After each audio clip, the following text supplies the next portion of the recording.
detectives. Excellent. Senior Lead Officer for Silver Lake and Private Emails, Jose Ramirez. Moira Gomez, CPAB member, Mount Washington area. Lady, how are you? Welcome.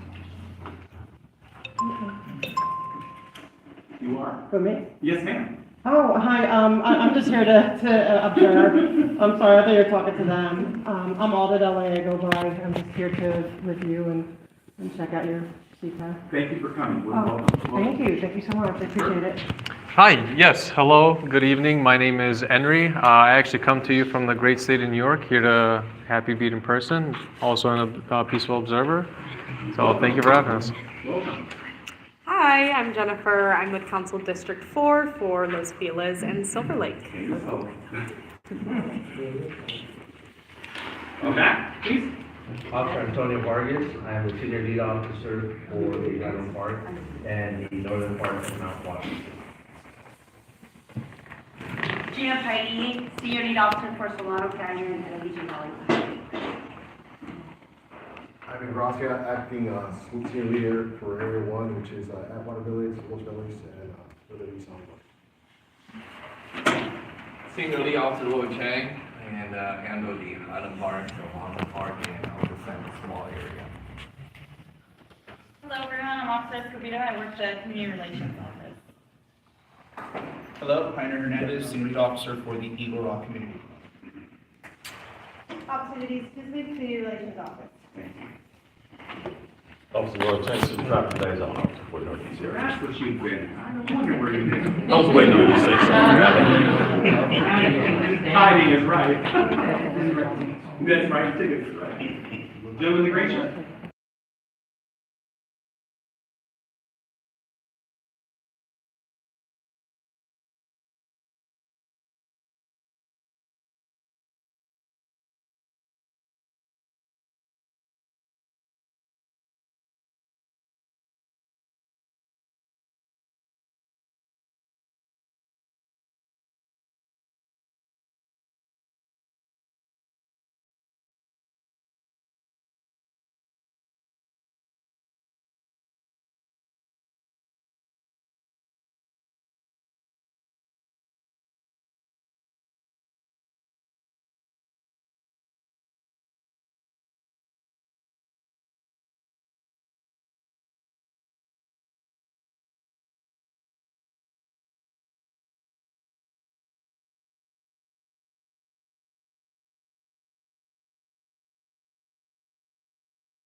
Again, we want to make sure everyone signs in.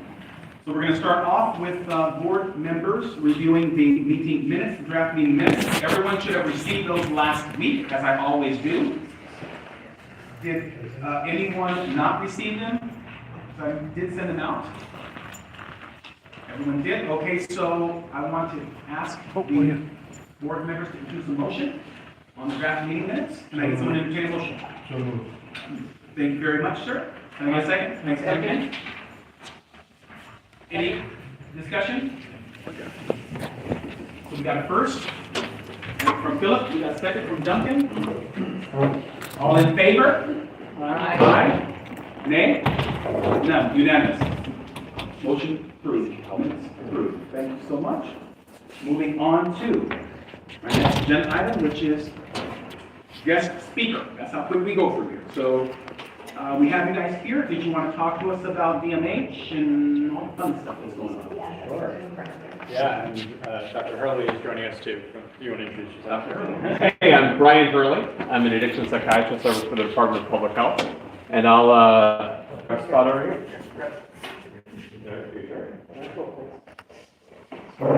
So I'll explain the Department of Mental Health Homeless Outreach Mobile Engagement Program, where we are situated within the homeless outreach system, and then come in and answer questions you guys might have about homeless activities, the homeless outreach system, the home program is the highest level of care in the homeless outreach system for people experiencing severe and persistent mental illness, who, because of that mental illness, might not have the capacity to willingly engage in simple mental health services, right? Most mental health services, an individual needs to enthusiastically consent to those services, but I think we all know that there are many people that are so ill that they lack the ability to do that, they lack insight. So our program is designed to relentlessly outreach and engage those folks after lower levels of care in the system have done everything they possibly can to try to serve them. So there are two systems that we sit at the top of. The homeless outreach system includes generalist outreach teams administered by OSA, multidisciplinary teams contracted by services that are administered by multiple service providers. In the mental health system, we have outpatient clinics, we have full-service partnership teams, and then on the top of that, we have us when those levels of care aren't able to serve somebody. So we get referrals from lower levels of care from the community. We will go and look for the most ill folks on the street, try to engage them voluntarily in services for as long as possible. Really continue to keep going to build trust. Because we know that, they don't always understand their mental illnesses and what they might need. So we try to really focus on that trusting relationship to overcome that illness. But understanding that that's not always going to work. If we can't get them to accept medication, go indoors, start caring for themselves, we will then proceed to more restrictive, less voluntary interventions when necessary. So we can involuntarily hospitalize people when it's necessary, and we can pursue LPS conservatorship. That's conservatorship, which takes somebody's rights away from them for a year and gives it to the county or somebody the county designates to make treatment decisions for them. So we do all of this. Once we get a case, we pursue it until we can stabilize it. Allow me to interject, sir. Do you have anything to share with us that we can look at? Yeah. At all? Because one thing that we try to ask our presenters is to make sure that they're interactive with those that are in attendance here.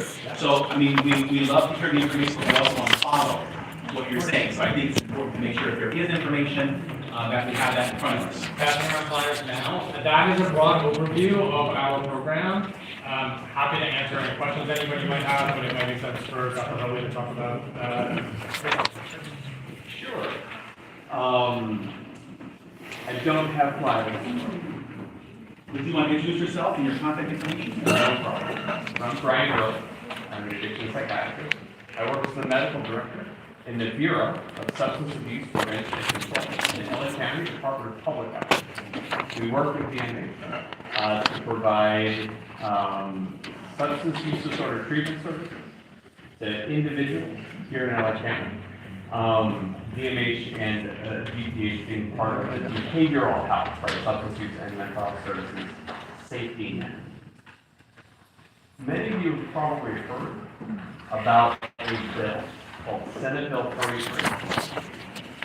Senate Bill 43 amends the LPS code starting in January 2026, so it is not in place right now.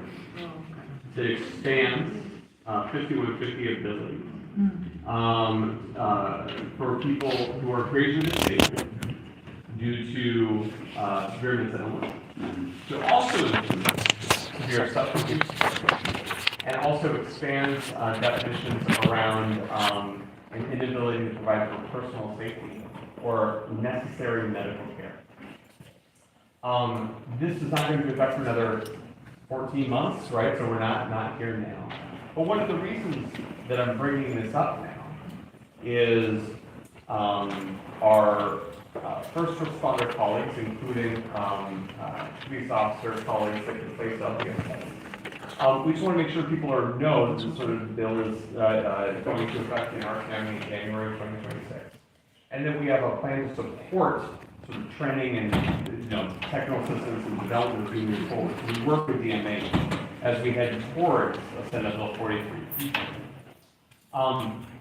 That aside, we in the County Department of Public Health, and I'm happy to distribute electronically resources, so I'm not trying to sequester the secrets here, let me promise you.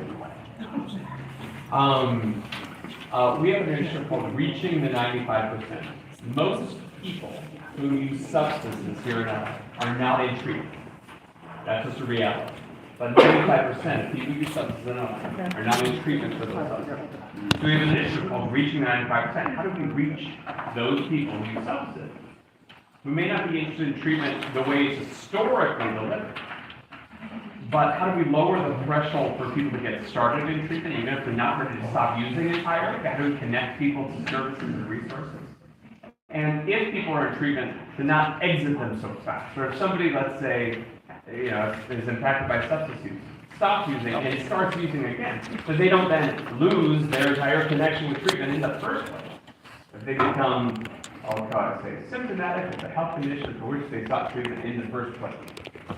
And so we have a number of Reaching the 95% initiatives to increase the community-based accessibility of substance use treatment, the field-based or literally street-based accessibility of substance use treatment.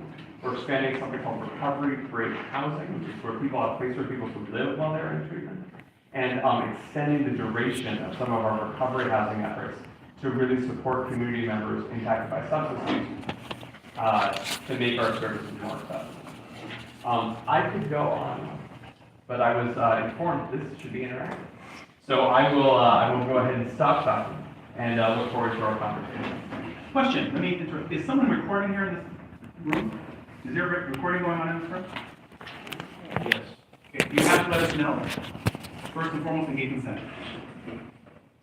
I have to get consent for this public meeting. Excuse me? This is a public meeting? Yes, it is, but you have to get consent of the folks that are here. In what world? I'm sorry, sir, I'm just going to tell you what the requirements are. Okay. So you've already introduced yourself, you've already indicated that you are recording. Yes. So would you like us to find out if it's okay for those that are in attendance here to allow you to do so, sir? I really don't care what anyone thinks. If this is a public meeting, then I'm going to record it. Thank you. I'm going to say this again, sir. Be respectful of the people that are here in the room. There are people that may not want to be recorded. And as a courtesy, you should be considerate enough to inform people that you are recording and ask if that's okay. Well, I am recording, and if someone has a problem with that, they can leave. Respectfully. Unless you're gonna tell me you're gonna arrest me for recording. No, sir, we're not. Okay, then the We're not conversation's into all of over. that, sir. So All right, if you're here to create any type of Accountability for the police, dissension, that's what we're here we're for. not into that, sir. So All right. we're here to. I'm representing the anti-Scientology protest movement. I've been at gunpoint 7 times. I want people to know about me being at gunpoint 7 times. 3 times by this individual. Point of order. Go ahead, sir. Times when I personally don't have any objection to him recording, he's move on with the meeting, if somebody does, he should speak up, but we're just eating up. Oh, I agree. I didn't have any objection either. I was just asking you to please announce it and ask if it was okay. So my point of order, so my question to the chair is to ask, does anybody here have an objection to him recording? Does anyone here have an objection to anyone recording? See how easy that was? Jen? All right. I object to you objecting to me recording in the public. Well, thank you so much for objecting to my objection to your objection to objecting. Beautiful. Thank you. Jen, you're okay? For the moment? Moving on. Go ahead. Please. So I think we were in the discussion part. Yes. So, questions, comments, I'm happy to get into it. Yes. Philip? Well, first, thanks to all of you from the Department of Public Health and doctors for coming and helping you incredibly difficult, challenging task that you have in general with the county and mental health, but focusing on this meeting more on the homeless situation. I've got some experience working with home in a rental property that we have in the Rampart area. So I do have a question. I'm so glad you brought up SB 43 because I think that's really a pertinent issue. Sure. Looking down the road, and my understanding from talking to the State Senator's office, Fresno, that initiated the bill, there were compromises made by counties to when we had rooms and beds available. So my specific question is, can you maybe talk about the plans getting ready to amp up for SB 43, and it particularly affects the officers that are here and LAPD or the sheriff's department within the county as to sort of relating to that, where the thresholds are in terms of 5150 calls. How it affects community policing in general. Right. Fascinating. Either policing or even on their level, one can go in and do involuntary incarceration. So anyway, talk a little bit about what the plans are moving forward in the next 14 months. Yeah. More beds and, all that kind of stuff. I can speak to what I know with the caveat of, I'm part of the SB 43 work group, but I'm not necessarily running the entire program. So I'll speak to what I know with the caveat of, there's other folks working on this that may have more specific information than I do. So let me be clear about what SB 43 is and isn't.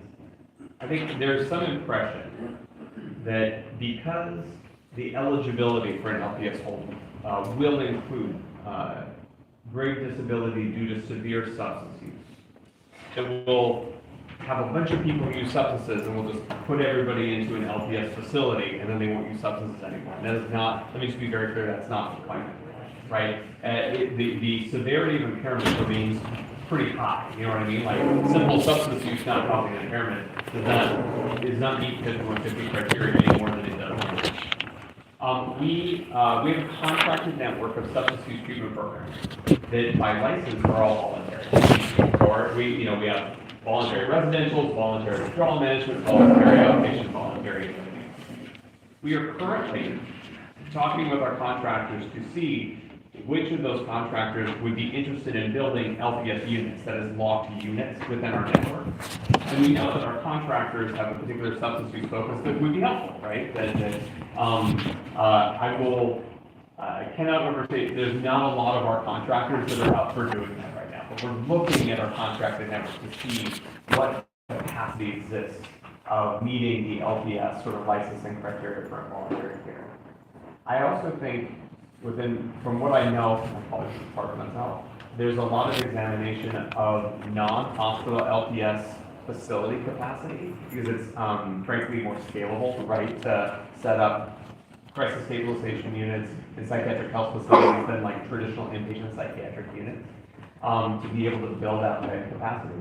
But the last thing I'll say is I don't want anyone in this room to be left with the impression, don't worry, we'll be able to get clearly enough beds to meet the demand. Right now, there aren't enough beds to meet the demand, we know that, and that will continue to be true in a SB 43 world. We're looking at extending capacity wherever we can, and one of the things about severe substance use that I work on a lot is engaging people who are wherever they are, in the emergency rooms, on LPS holds, in much the way I think the home team does, which is how do you engage people in a program recovery so they're not cycling back through, right? And we think that there's a lot of yield to those efforts of how do you keep people engaged in I think the term that was used earlier was they stabilize somebody so that they don't keep coming back and occupying those LPS facilities. And so we're putting a lot of efforts not just in LPS bed capacity, but in supporting quality of services where people then don't go back. You don't end up on the 5150 the next week or following, but you put people on the track where they're stable. And with that, I don't know if there's anything I think there's a lot of training that yeah. has to be done. So lots of work that's happening for the Department of Mental Health. A lot of everybody who's currently designated for holds needs to be retrained. Could you introduce your name? Aubrey. Aubrey, I'm sorry. Would you please introduce your name and your position? I think the liaison. Yeah, my name is Aubrey Lovelace. I'm the chief with the Department of Health. Excellent. Okay. So a lot of training needs to be done for anybody who's already LPS designated to change the way that we write our holds and the way we evaluate individuals. And that's a lot of people, both within DMH directly, obviously sworn officers, contractors need to be retrained on this. Hospitals need to be retrained on what they should and shouldn't be accepting and evaluate when they get there. So a lot of work on how do we sort of scale that up as well. And to Brian's point, looking at beds, looking at and facilities that can manage both Because most of the time, you're not just getting somebody with, significant substance abuse, you would have mental health stuff too, so how the co-occurring piece and who can treat those, because right now, most facilities aren't built to manage that. I think, just to reiterate an important point that Dr. Hurley made, there's real effort here to make sure that we're not just creating a new revolving door of people that get picked up, sent in for a few hours, wind up back on the street. Because without the training, without building up the capacity, without building up these pathways for treatment, that could very easily happen, and all we will be doing is spending law enforcement resources, mental health resources, to move people from one place to another for brief periods of time without any real impact. So there's thought at the throughput and pathway. Questions? I'm gonna start with Since this is going in January 2026, right? January 1st, 2026. So you have a very aggressive training program, and you're talking about LAPD, hospitals and stuff. Is that going to start, or has the program been developed and started? We've already started to work groups. question The here, specific did you training go plan round hasn't been deployed yet, because, so we have the confirmed definitions, we have the kind of operational plan already mapped out. We have our treatment care plan work group meeting, like our next meeting's on Monday. And that involves a whole number of community stakeholders. What we haven't done is like finalize the training curriculum yet. When I said this stuff, I don't know. I'm not actually in charge of that particular part of the program. I know that it's still in discussion and development. I believe with a plan to sort of start trainings across all of the sectors next year, but I can't tell you exactly when. Yeah, I was just curious about. But yeah, this is underway, just to be clear. Okay. What is the minimum and maximum amount of time somebody can be under a 50/50 hold? And what's the average times at this, time? So I'm going to tell you what I know, and I'll tell you what I don't know. So you can be on a 5150 for up to 72 hours. You can be on a 5250, which is an extension of the 5150 based on the clinical examination of the patient for up to 14 days, so 2 weeks. And then after that, you're scheduled for a hearing where a judge would ultimately make a decision about how long somebody can stay involuntarily held. In terms of how long do people stay on average under 5150 or 5250, I don't know. How is this different from incarceration? I'd love to ask that. Really big picture, when you put somebody at 5150, they're in a hospital or kind of a hospital equivalent. When you incarcerate somebody, they're in jail. So who's running an LPS facility is a healthcare service. Who's running jail is, custody officers. To speak more directly to the 5150 question, so if you Google LPS holds, there is a chart that the LA courts put out that define all of the various levels of hold. The maximum number of days somebody can stay on hold, it progresses from 5150 to 5250 to 57. There are multiple numbers in the Welfare and Institutions Code. It goes up to 47 days. And past that point is when we need to pursue a conservatorship that I mentioned earlier. So inpatient facilities can do that, the DMH Hold team can do that. But there are legal hurdles at every step. The Welfare and Institutions Code is designed to protect people's civil liberties so that they can't just be locked up and treated involuntarily without sufficient justification for that. Any other questions? My dear, please. Thank you, I appreciate you letting me ask a question. A lot of the stuff that comes in the press lately is a lot about, it's a lot of mental health people clashing with the police, and there needs to be, it seems like a mediator, almost like more, like a MEU unit, like your MEU unit. Is there any talk about increasing that, so the police are there to police, and do their thing, but also somebody who's more, who has the psychiatric, I don't know how to say it, has that to go with it, and this is it's just. It's a good question. To build the MEUs more. Absolutely, that kind of bridging. Yeah. Go ahead. Yeah, so the Department of Mental Health initiated the Alternative Crisis Response Program within the past year, has expanded our psychiatric mobile response teams and contracted with other mobile crisis teams. So there are other contracted entities doing the same work at this point, responding to non-law enforcement crisis calls or mental health assistance. There is sort of a threshold at which unarmed mental health clinicians can't handle a crisis, and it does need to escalate to law enforcement.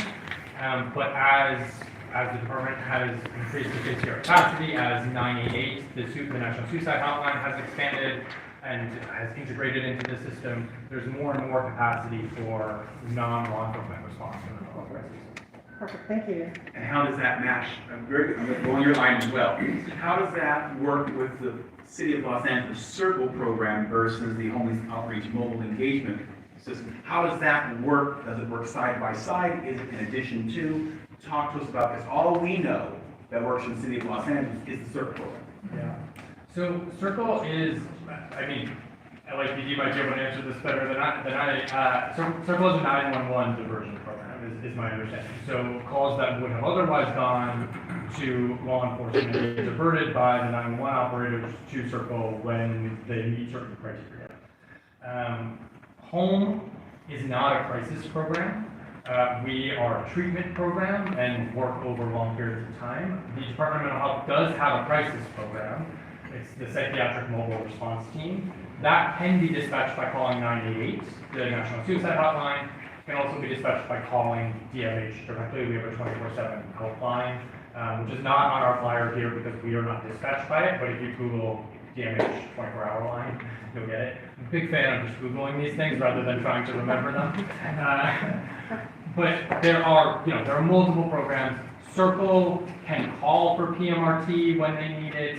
Circle refers to the home team frequently when they come across somebody that meets our focal population, right? Somebody that is chronically homeless and severely mentally ill and not consenting to mental health treatment. So there is coordination system-wide and integration. It is multiple programs. So it is, I won't say it's fragmented, but there are multiple programs doing their own things and then coordinating. Any other questions before we close it up? Go ahead. I don't know if this is connected exactly or not, but do you have something in place to help train officers, like with people that have autism? You know, sometimes they flip out, they don't leave, even though they don't necessarily commit any crimes, but just to kind of de-escalate. Do you have some stuff like that, or do you have training for officers to know, when everything's really okay, or do you train them in this kind of thing? So LAPD, if you'll allow me, I actually worked for the LAPD mental evaluation unit for 5 years before coming here. LAPD has a mental health intervention training. It's a 40-hour training for officers after the academy that does include a great deal on de-escalation, on specific diagnoses, on how to intervene with specific diagnoses and in the best practice for any particular situation. So yes, and DMH is a part of that training. Any other last questions before we close this session? I have one, if you don't mind. So, as a Northeast LA Human Peace Advisory Board, how is your program working within our region? I mean, how are you guys on the ground working with those in need in our respective communities in Northeast LA? Yeah. Can you talk to us about that? So Home has 19 teams countywide. One of them is actually called the Northeast LA team. It is a subset of, the county divides things into service planning area, so it's a subset of service area. So we coordinate with every other homeless outreach provider in the area and receive those referrals from them for the people that they can't get inside, can't get connected to mental health. So when we are sort of the safety net for the rest of the homeless outreach system. So when those other homeless outreach teams can't make progress, can't get traction, they refer to us. And as I said earlier, we're relentless. So we're going to do what it takes to get somebody the treatment they need. It takes time. I think that frequent frustration with us is that a case gets referred to us and the person is still on the street for weeks or even months. But that's because, as I mentioned earlier, the Welfare and Institutions Code is really designed to protect people's civil liberties. And so if we are pursuing potentially conservatorship on somebody, we need to show the courts that we have exhausted every possible effort to do something voluntary for this person before we can take a voluntary effort. But we have a team on the ground in Northeast LA. We're receiving referrals from the other providers. Is there contact information, contact number, email So address? on the flyer, there's our email address. home@image.lacounty.gov.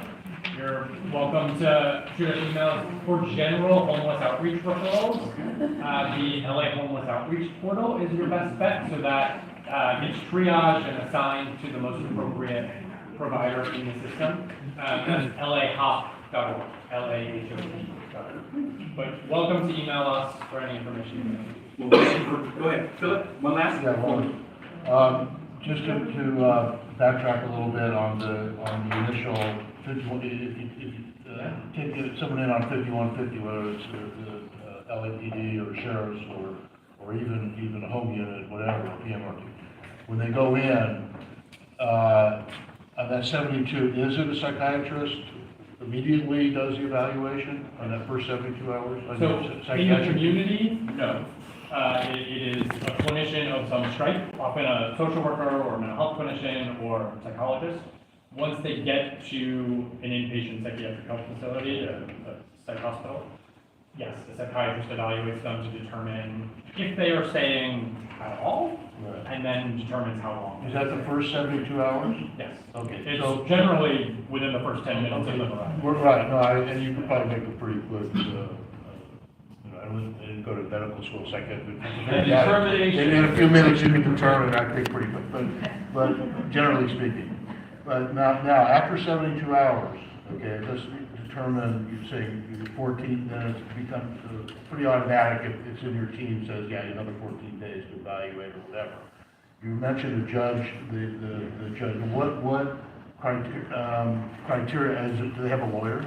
Do they ask for a lawyer, or is it just pretty much you go to a special judge that reviews these things? What's exactly the legal process? Yeah, there are for the first few, so from the extension from 3 days to 14 days, and then even from 14 days on, it's generally heard by a magistrate. And there are public defenders assigned in those situations.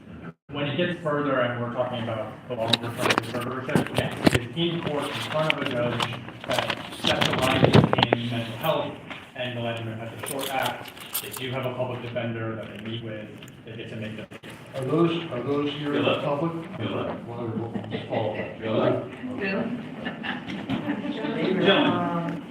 Yes, just really quickly, when it comes to your budgeting, when the LAPD sees budget increases, do you guys also get to share in that pool? As some of the motions I've seen come up in like city council and whatnot, do you guys get to share in those budget increases? So we are really county budget, so it's separate. Okay. Good question.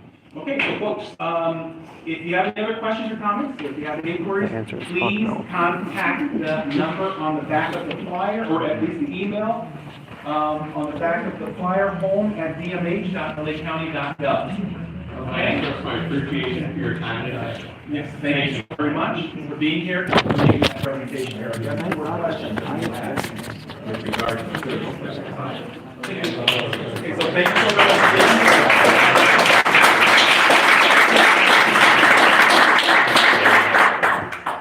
No, I just really want to thank them, because it's a lot of information and so much to learn so quickly that maybe potentially having a special class for the community, like a session for them to come spend question answer only would be beneficial to everyone.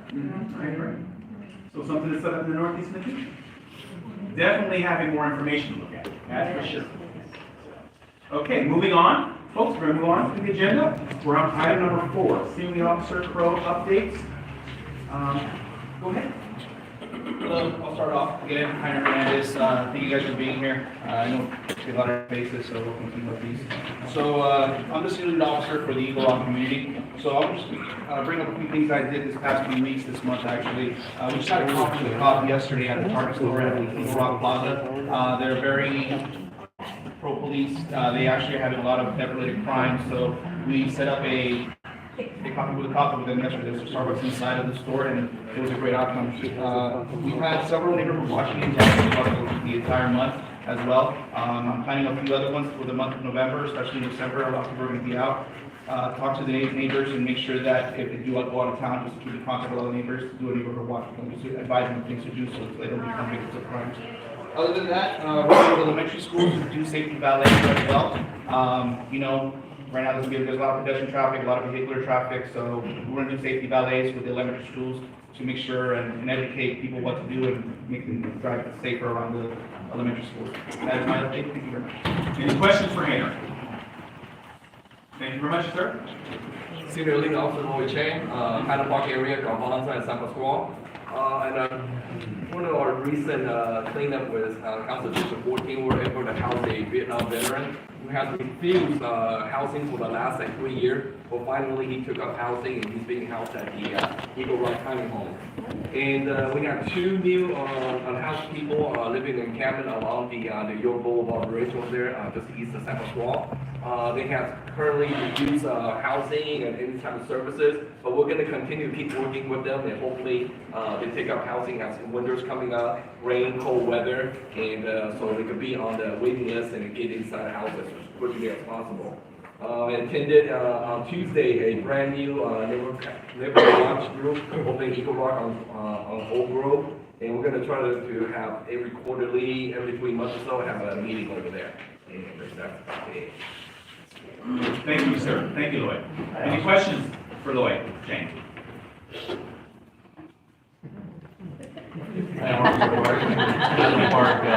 Lead officer. I just wanted to remind everyone that Thursday, October 31st, from 4:30 p.m. to 8:30 p.m., they're going to be having an event, the Haunted Pumpkin Patch, and it's free. So please, anybody in the community, if you can just, whether you live in Northeast or not, just everyone is welcome, and it's a free event. Okay, and then also on November 9th, from 1 to 6 p.m., it's between Avenue 54 and Avenue 60. It's an event called Música y Poema. So everyone is invited, and it's also free now. And that's all. It is a Haunted Pumpkin Patch, we're calling it, and that is October 31st from 4:30 p.m. to 8:30 p.m. Where? We're at Ramona Hall. It's going to be located at 4580 North Figueroa Street. Thank you. Any questions? Moving on. Senior Lead Officer Hernandez for East Hollywood. Just wanted to bring up cleanups that we had, one on Myra and Sunset, and then the other one on Hoover and Gateway. Michael actually did a really good job of being able to welcome us both down. You guys are no assistance for that. We also had a meet and greet at Ramona Elementary. We passed out stickers, spoke with a lot of the parents and stuff while they were coming in, talking about the kids. Visited some of the classrooms, as well as well. And then just kind of rolled out all the procedures and stuff, just talked about, went back and forth with some of the issues they had in this particular area. Also plan on doing that in the future. I haven't set a date yet. I'm still trying to speak with the Toledo's Elementary School, the Toledo Academy, and then try to do the same thing there, just so that the kids can kind of see us out there and we can talk to the parents and answer any questions that they may have. That's all I got to say. Thank you. Any questions? Thank you, sir. Jose Ramirez, Silver Lake, Neighborhood County. Silver Lake and Franklin Hills, we're going to be having some Halloween events at the Silver Lake Rec Park and also at the dog park this weekend, so feel free to invite the families. Also, over at the tiny homes, we've had quite a few meetings there, being very productive with the residents who are living there. The community is very strong there, very supportive of the new residents. They're asking for any assistance, any type of food or anything that wants to be donated for the tiny homes. That'll be greatly appreciated for the homeless. As far as the cleanups, we've been working hard with Council District 13. Mike has been doing a great job in assisting us, communicating and trying to keep them at the same place so we can try to work with them and then housing them wherever he finds those placements. And that's all I have for now. Any questions for Ramirez? Yes, sir. Go ahead, sir.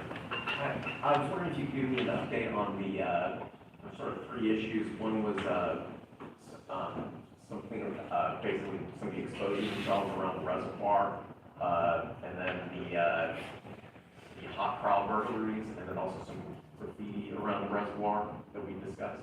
Any updates? So as far as the indecent exposures happening at the reservoir, there has been an increase of males, usually it's males, exposing their genitals to females that are exercising around the reservoir. What time?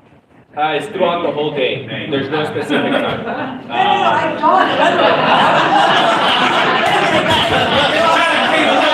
I'm like, girl, you there. You need to see nothing new. You got clothes up. Want to be a light. I'm sorry, go ahead. We do have some public safety flyers out there for the community, and I can share some of those with you at the end of our meeting. As far as our burglaries, they're still being investigated. We're still waiting for DNA, things like that, prints that do take. Detectives are still constantly working with that, providing information. We've done foot beats in the area, and we've increased extra patrol where the burglaries happen. And we actually share the area with Officer Hernandez. So we've been working late as far as trying to locate additional witnesses, trying to get more cameras, things like that. But it's still being investigated. And your last question was The graffiti. the graffiti. So the graffiti, we've had a few people investigate. I mean, we've had some residents come forward. Some of the graffiti, are we talking about the hate or some of the propaganda in regards to, I guess we could call it political graffiti? So I've had other citizens reaching out to us, and I've instructed them to file the hate incidents if they feel that they're affected in any way. But no, we don't know who's doing that as of now. I don't have any information, no videos. I've spoken to the director of Rankin Parks. He's aware of it, and he's advised his staff while they're working on the field or on the park, just staying vigilant and reporting that issue. And of Have you course, got any taking response from the photos. council office on that? Because that's really a bother, a nuisance, I'm sure. I apologize for your. I reported it, and they're aware of it, but I haven't gotten a response. That should have been eradicated, right? It should have been something easily done. Any other questions for Ramirez? Next. Officer Lawrence Henderson, traffic liaison there, officer for the Northeast area. Just so you guys know, we have 5 divisions that our unit's responsible for. Of the 5, Northeast has the RSACs are better than most of the other divisions. With that being said, unfortunately, year to date, we've had 7 fatal accidents in this area. None of those accidents or fatal accidents occurrences were due to any type of criminal negligence. 5 of those were a homeless individual that were late at night in the middle of the street, stepping out in between trash cans, things like that. I think a couple were individuals that had fallen asleep underneath the wheels of a big rig truck, something like that. No DUI-related issues. We've got a reduction in all of that because I think a lot of that is due to the fact that we're deploying our message boards. I'm sure you guys have seen slow down, lots of heads around here quite often now. So I'm trying to get those things out at least twice a week on different areas, mostly our main HIA streets like York Boulevard, Figueroa, Los Feliz, some of our main intersections like that. Unfortunately, there's nothing that I can do to prevent these accidents from happening, or the fender benders, things like that. But as far as the enforcement side, I have my guys out there as often as we can, all hours of the day, with the help of my counterparts here in the Northeast when we're not out at nighttime.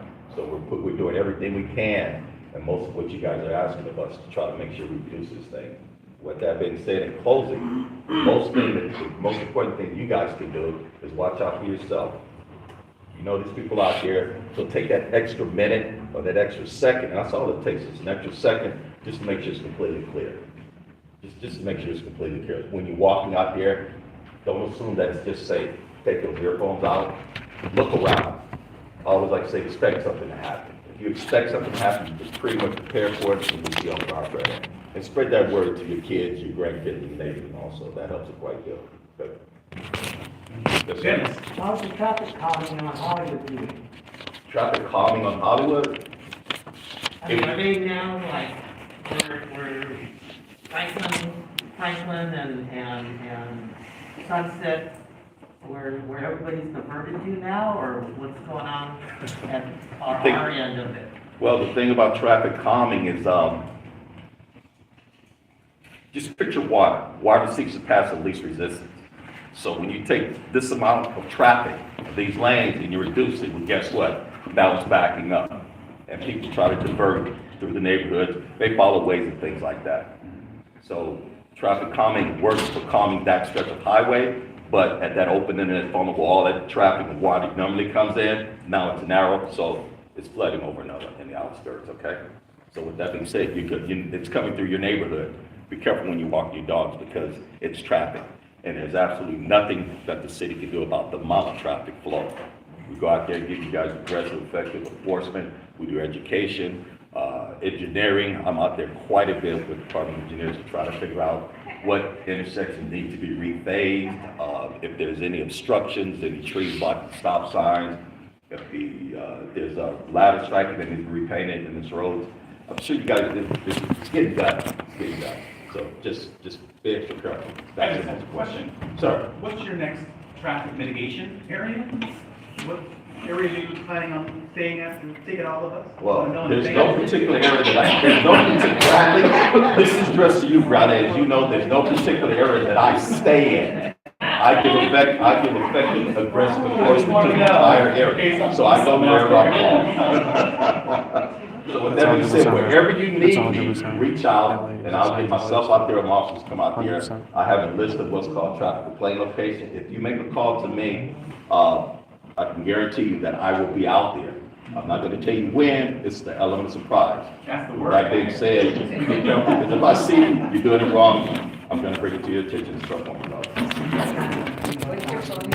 And your contact information? Yes, Bradley, I was gonna get to that also. You can reach me at 213-833-3745. 3745. And my email address is 33729@lapd.online.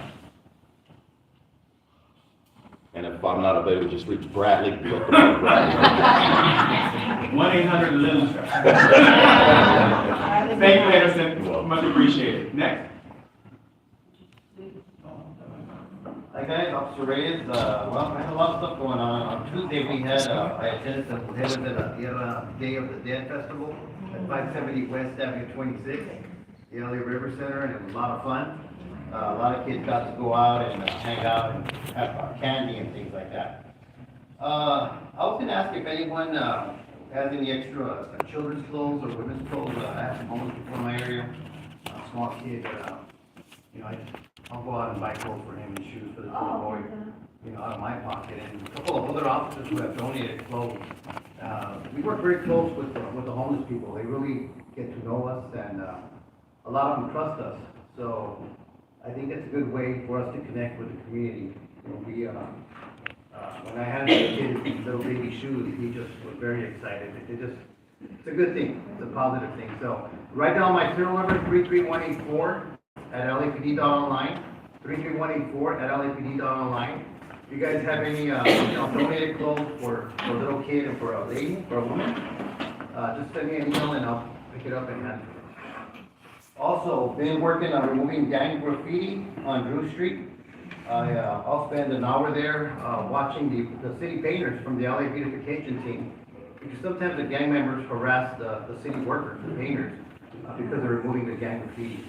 So that's something that I do that a lot of people don't know about, but I will stand there and I will watch them just for their safety. So we've been removing graffiti on the Drew Street area, also in Cypress Park area. It's very important to remove the gang graffiti because when gang graffiti is up on the street, there's a likelihood that a rival gang will come down and cross it out, and it could escalate into a shooting. So this is a proactive way to try to limit the crime before it even happens. Any questions? Go ahead, Philip. Could you refresh, what is the graffiti crime? What are the codes about?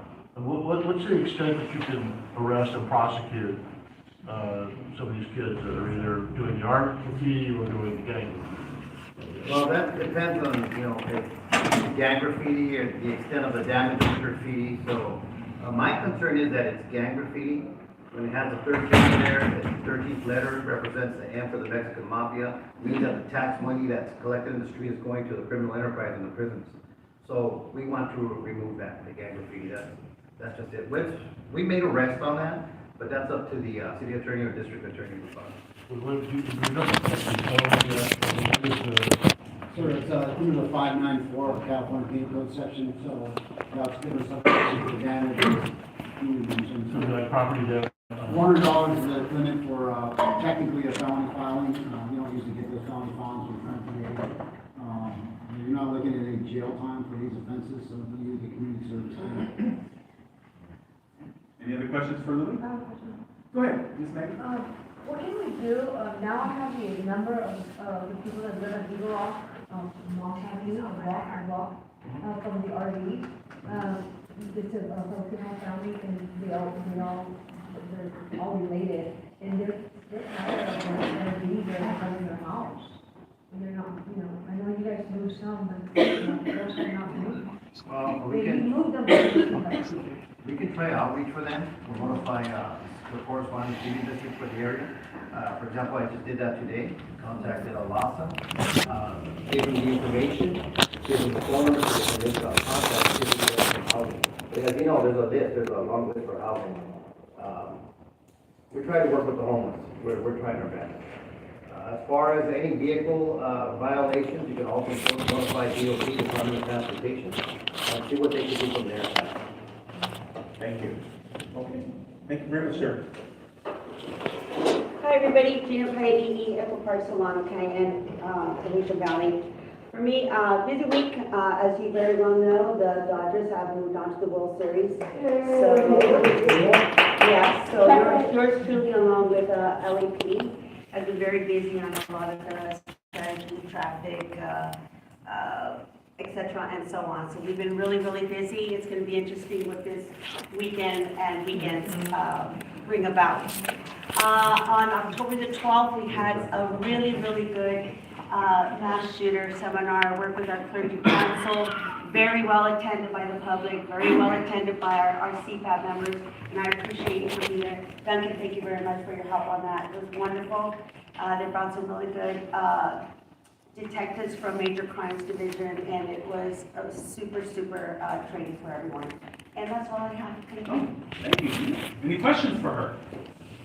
Thank you very much. Thank you all senior officers for the work that you do out in the field for Northeast. Where? Everybody, I'm acting on senior lead for 81, so Bridge Park, Atwater, and a little bit of Los Felix area. I'm covering that for now. It just started. Currently, big thing we have right now is Bridge Park. It's a haunted hayride. It's really fun event for the kids. You can get tickets to LosAngelesHauntedHayride.com. We are out there helping DOT and park rangers with extra patrol to prevent any burglary from moving vehicles. A lot of people leave their cars apart, they gotta get shuttles out. So we are keeping an eye on that. On top of that, people park, visitors, we are throwing extra patrol out there for burglary for motor vehicles, and that is the biggest problem we see in the area, but we are addressing it, and we're running extra patrol from senior leads and from patrols. Hello, I'm Officer Denise Guzman, Press Community Relations Office. I work just with the youth right now. We have 2 programs still going strong. We're always looking for new recruitments from ages 8 to 17. Right now we have our cadets Mondays and Tuesdays, and on Wednesdays we have our jiu-jitsu program and our basketball. It's all run by officers, so it's a great program. So if you know of any kids in your area that want to start any of these programs, by all means send them our way. All programs are completely free. So anything, if you want to send them my information, you can do so. My email address is 43799@lapd.online. Any questions? I was going to ask about some bags of candy. Oh. For our trunk or treat event this Saturday, I know I probably sent out an email. You can meet me after the meeting, and if you want to. What are you asking for? I'm sorry? What are you asking for? The donation of candy? Oh, yeah. But it's all for our community. Everything's for the children in our area. So we would love it. And if you guys have any unknown children in your families or know of any families, send them our way. Free event also. We'd love to see them. Thank you.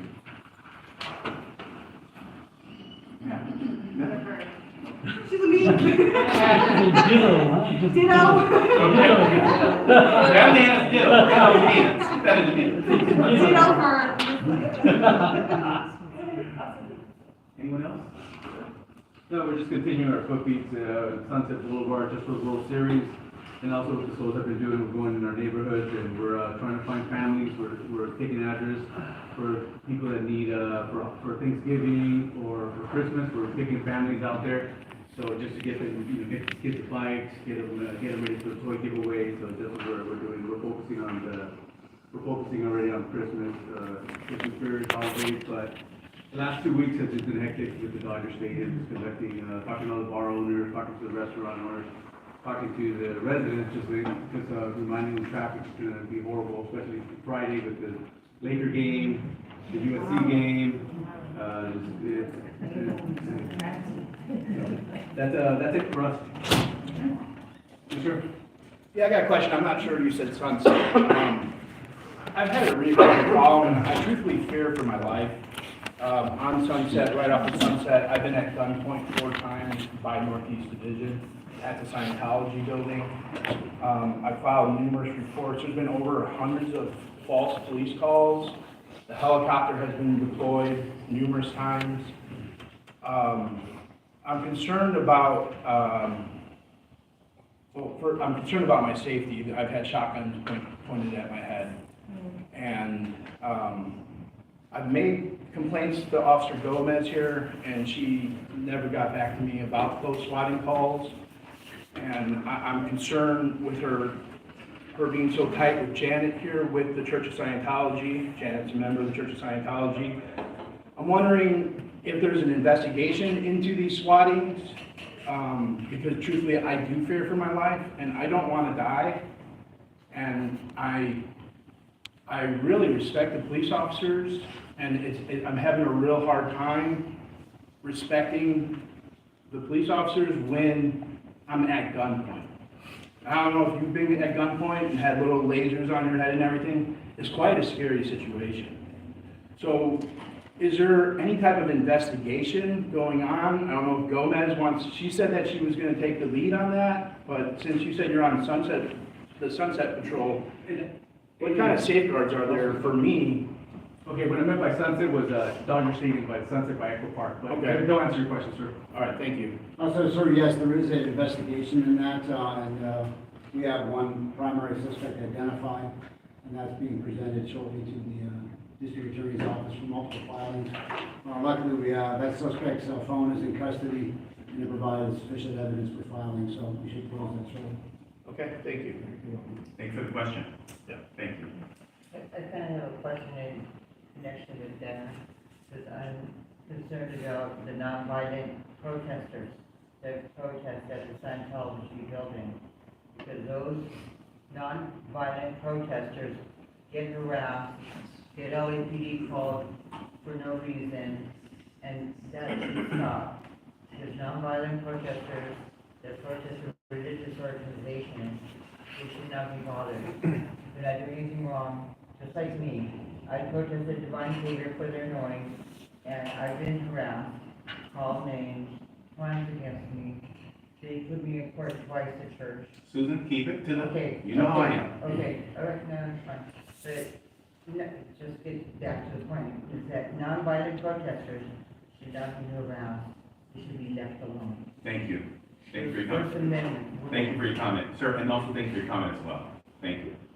One last question, Mayor? I just want to make it really quick. So I wasn't going to say anything up front, but since we're talking about this, that's why a part of why I'm here too. I kind of wanted to talk to the officers separate, kind of to defend my name, because I too am being harassed by the Church of Scientology, and there's been some really nasty emails that are about me, and I just came here to defend myself, but I wanted to do it privately because I'm trying to, I don't want to disrupt your, meeting or anything, so I came here with respect. But I do like to talk to some officers and clear my... Well, definitely they're here at the end of the meeting, so by all means, Thank that you. is your right to talk with your team lead officer and or the sergeant or the captain. So thank you so very much, all of you. Thank you so much for your comments. We're going to move on. We have our elected officials. I don't see anyone from CD1. Have fun. be here today, not see anyone here. CD4. Hello, Jennifer. Hello, everybody. So I am here today, as a reminder, I'm the field deputy for Los Feliz in Silver Lake. And I'm here also today with our homelessness director, Patrick. He's not new, but I think we haven't formally introduced him to this board yet, so thought that he can come along today.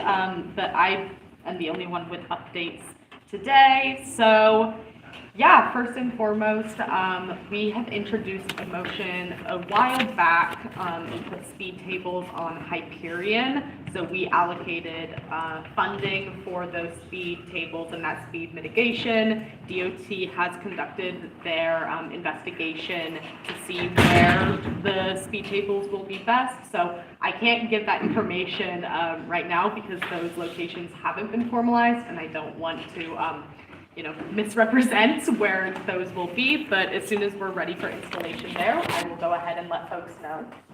Griffith Park, there's going to be safety improvements on Crystal Springs Drive. It was supposed to happen a few months ago. However, there was some delay with the contractor, so those improvements got pushed back until after the Haunted Hayride, since it's a very busy season on that side of the park.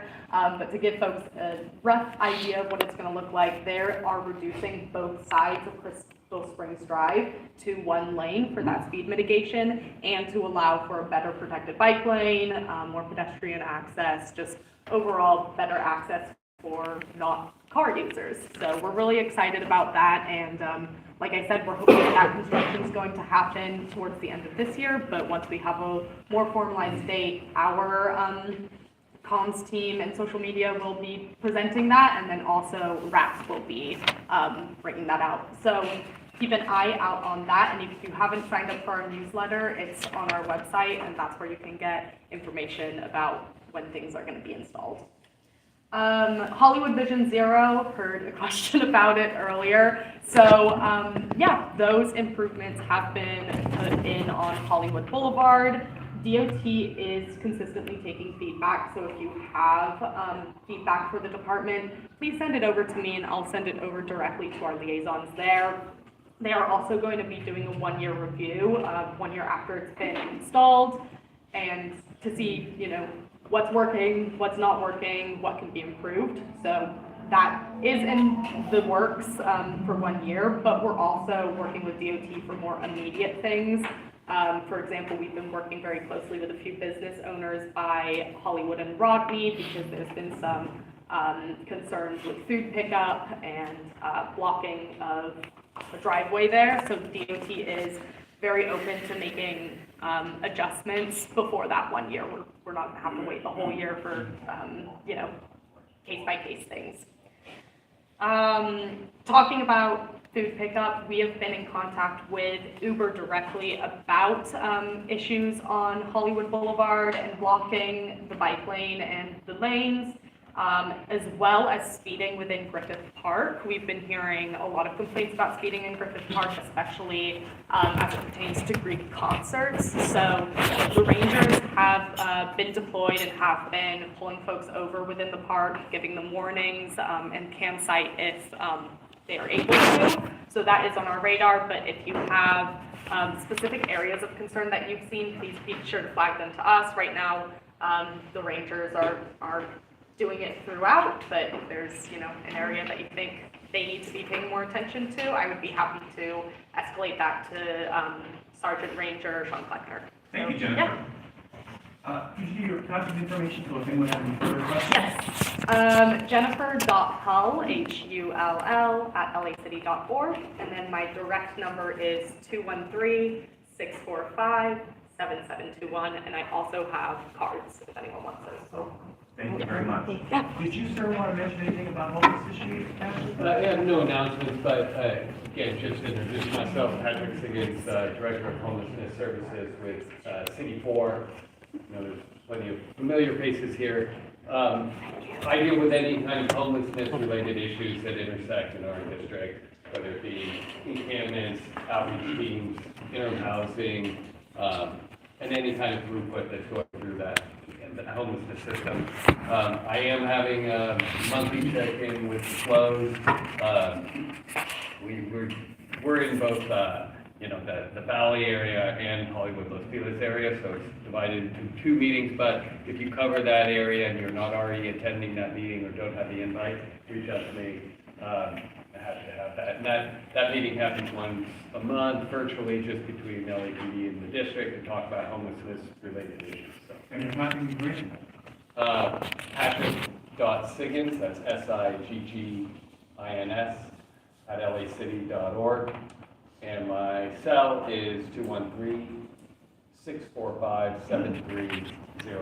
Thank you, sir. Yeah, and if you're trying to reach me on my cell, please text. It's the easiest way to get me. How do you spell it? Not here. S is in Sam, Iggins. Please, go ahead. Do you have anything?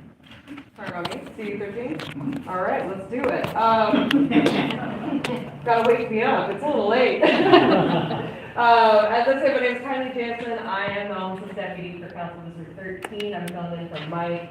Got a few updates to pass along from Mike Statistic. We've got, I heard Myron Sunset was brought up earlier.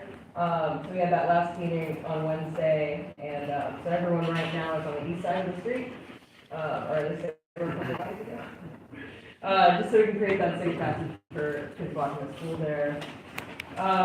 So far, no repopulation at Silver Lake and Sunset. And then Silver Lake and Temple up by the motel is still our biggest priority here on the east side. We have a dedicated outreach team that's coming online that's contracted directly through our office. That'll be taking the place of the PATH team that we had, that unfortunately that contract ran out. We are entering into a contract with Healthcare in Action. So they're going to be able to do all of the general street outreach that our PATH team was able to do, and they also have a separate focus in street medicine. And they have been visiting Silver Lake and Temple for the last couple of weeks. They'll continue to be going there weekly to check in and work on interim housing, but they're participants over there. And I believe, there were also 2 individuals, I don't know if this came up tonight, but there are 2 individuals that we've identified over on Hoover up towards Fountain, near Gateway. 2 new individuals, and they got outreach yesterday and today, so they're working on interim referrals. Excellent, Kylie, nice. Mr. Miller. Well, We want to keep it short, Philip. I'm Come on. trying. Come on.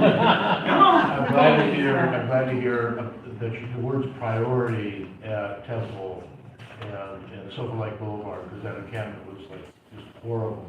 And I actually hosted a meeting with Mike and city people about something there. Is Path gone from the hotel that's there? PATH is still at that hotel. Still at that hotel, okay. So my other question quickly, the trash, because I drive by, I live in the hills of Silver Lake, I drive out of that freeway on ramp all the time. So one of the things we talked about was trying to get regular trash pickup. Now, one thing if a homeless person has trash right there by them, but it's another if it's 20, 50 yards down the street and it piles up. And to me, you just bring a trash truck to get it. So are you familiar with any regular kind of trash? Yeah, we can see, it just kind of depends on, as you said, it's like, there could be a pile of trash that's, 20 feet away from someone. It's kind of up to the discretion of whatever sanitation team goes out as to whether or not they believe that is someone's property. So we're gonna continue with the weekly care cleanings that we've been seeing, but we can also check it out, more often and see if there is any piles of debris or trash that are very clearly illegal dumping, and then we can send a sanitation team out. They're gonna make the final decision on whether or not they can get that without a care team, but we can definitely send them out there. Well, the reason is the manager, I have a relationship with the owners of the property, so I know the management company and I've worked with that. I thought Michael was setting up kind of a regular every 2 or 3 weeks. I mean, it was kind of a regular pickup as opposed to having to call 311. So to me, it drives through there all the time. I see progress, and I have to hand it to you. There's a lot of progress I've seen over the last couple of months, but it just makes more sense to, my suggestion would be to have a regular, a regular trash pickup, that's all. Yeah, appreciate it. Thank you, Mr. Did you get her contact information? Because I know you didn't ask that this time. Well, I had Michael, I assume, well, what is it? Yeah, I'll go ahead and give mine as well. So my email address is Kylie, Kylie, dot I'm sorry, KYL. KYLIE.Jansen, that's JANSEN, @lacity.org. And my work cell is 213-887-1304. I'm sure you'll be hearing from Mr. Horowitz. Mike is still a point on this side of town. Oh, the caveat.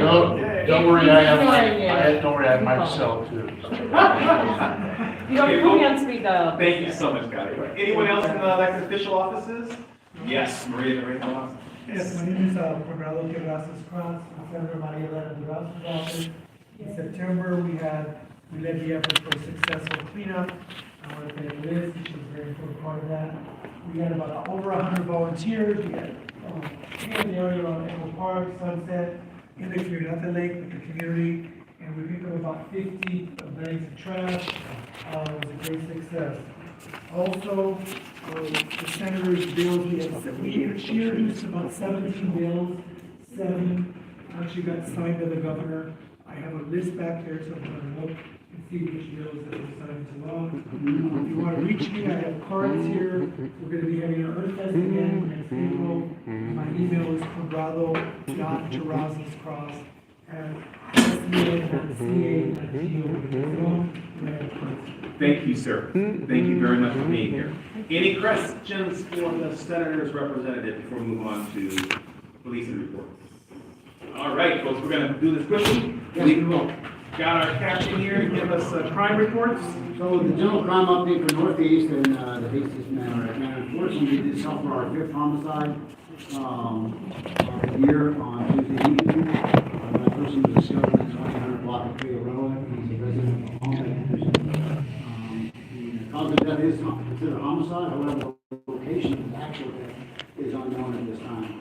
We have no stranger rates. We do have a spike in robberies based on 2 series. If you're in the Eagle Rock or Highland Park area, you may be aware that the Arcos and Chevrons have been targeted by one particular crew. They have been identified, and we're working to take them into custody.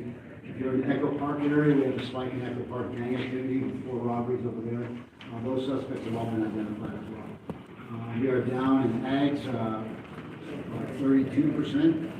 Our burglaries luckily have definitely come down. I'll update you on those targeted burglaries in a second. Our thefts are far up. Right now we have the Walgreens on Sunset and the Target up on Eagle Rock in Colorado. They've just been reporting a lot more of their thefts by their corporate policies, so they're reporting them on our online system. So we're seeing a spike in those thefts. Unfortunately, like at the Walgreens location, we have some employees there who have invited the unhoused in to take the products as they need them. And then other employees turn around and report the theft. So we have an inconsistency in policy, I guess you would say. Of course, that appears to be a spike in crime, but it's very difficult to navigate that on a legal basis. And our GTAs, luckily, auto theft is down. The patrol units last night stopped and identified a very prolific GTA crew that ran that auto. Took them into custody. They were working in the Highland Park area with electronic means of stealing vehicles. They were also armed with firearm. That's in custody, so that's been on that. And as far as that series of burglaries on the West Side Division, we did have one more additional that I believe by the MO that modus operandi was related to that. That occurred on Edgemont last week, and we disconnected it based upon the behavior of the suspect.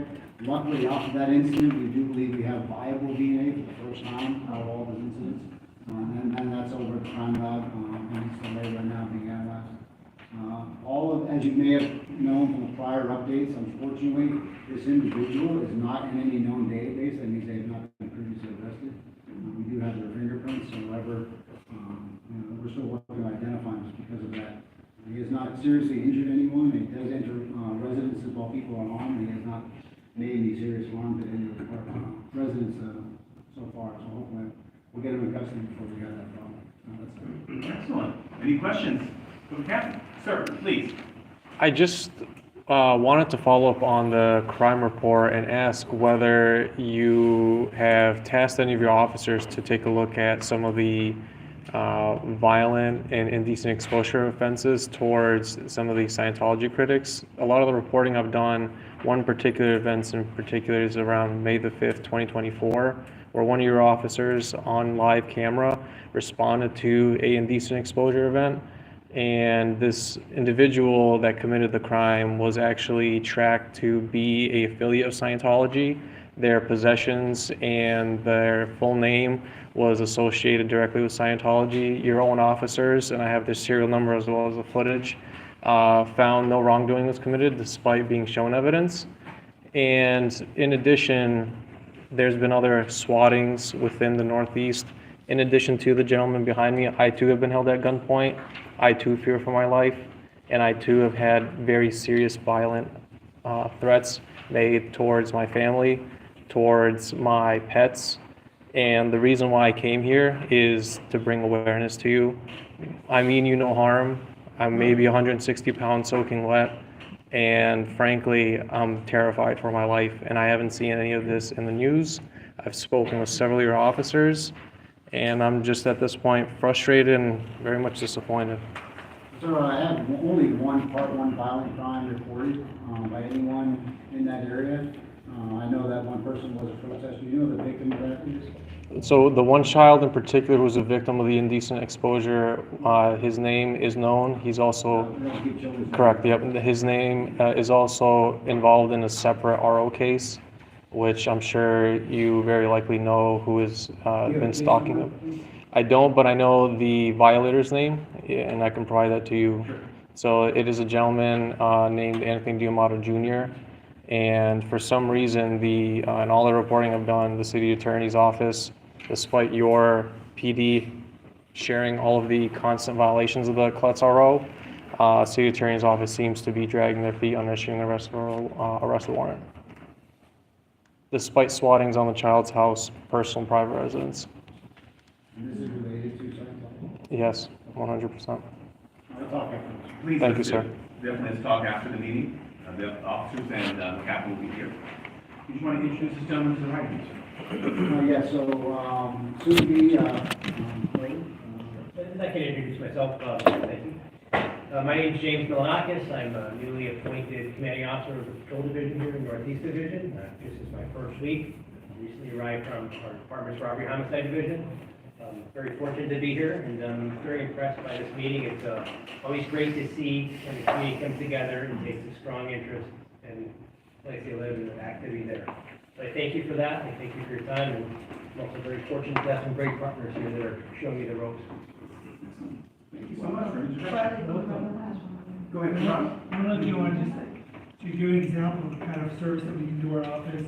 I got a call about a month ago from Maggie. It was the issue at the end of the entrance to the 134 freeway, Colorado Street, Eagle Rock, and Senior Building.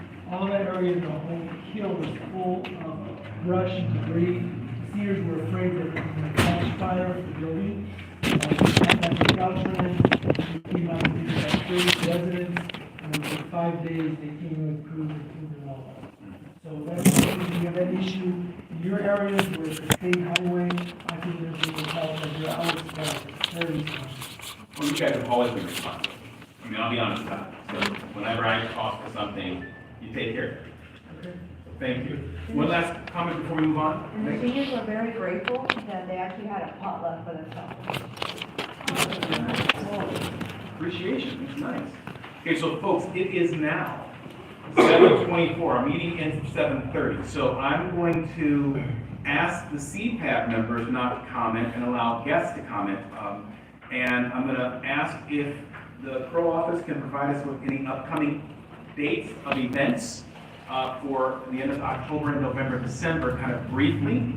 And then I'm going to ask board members on what dates for November they want to entertain. So let's first start with Crow telling us what are the upcoming events.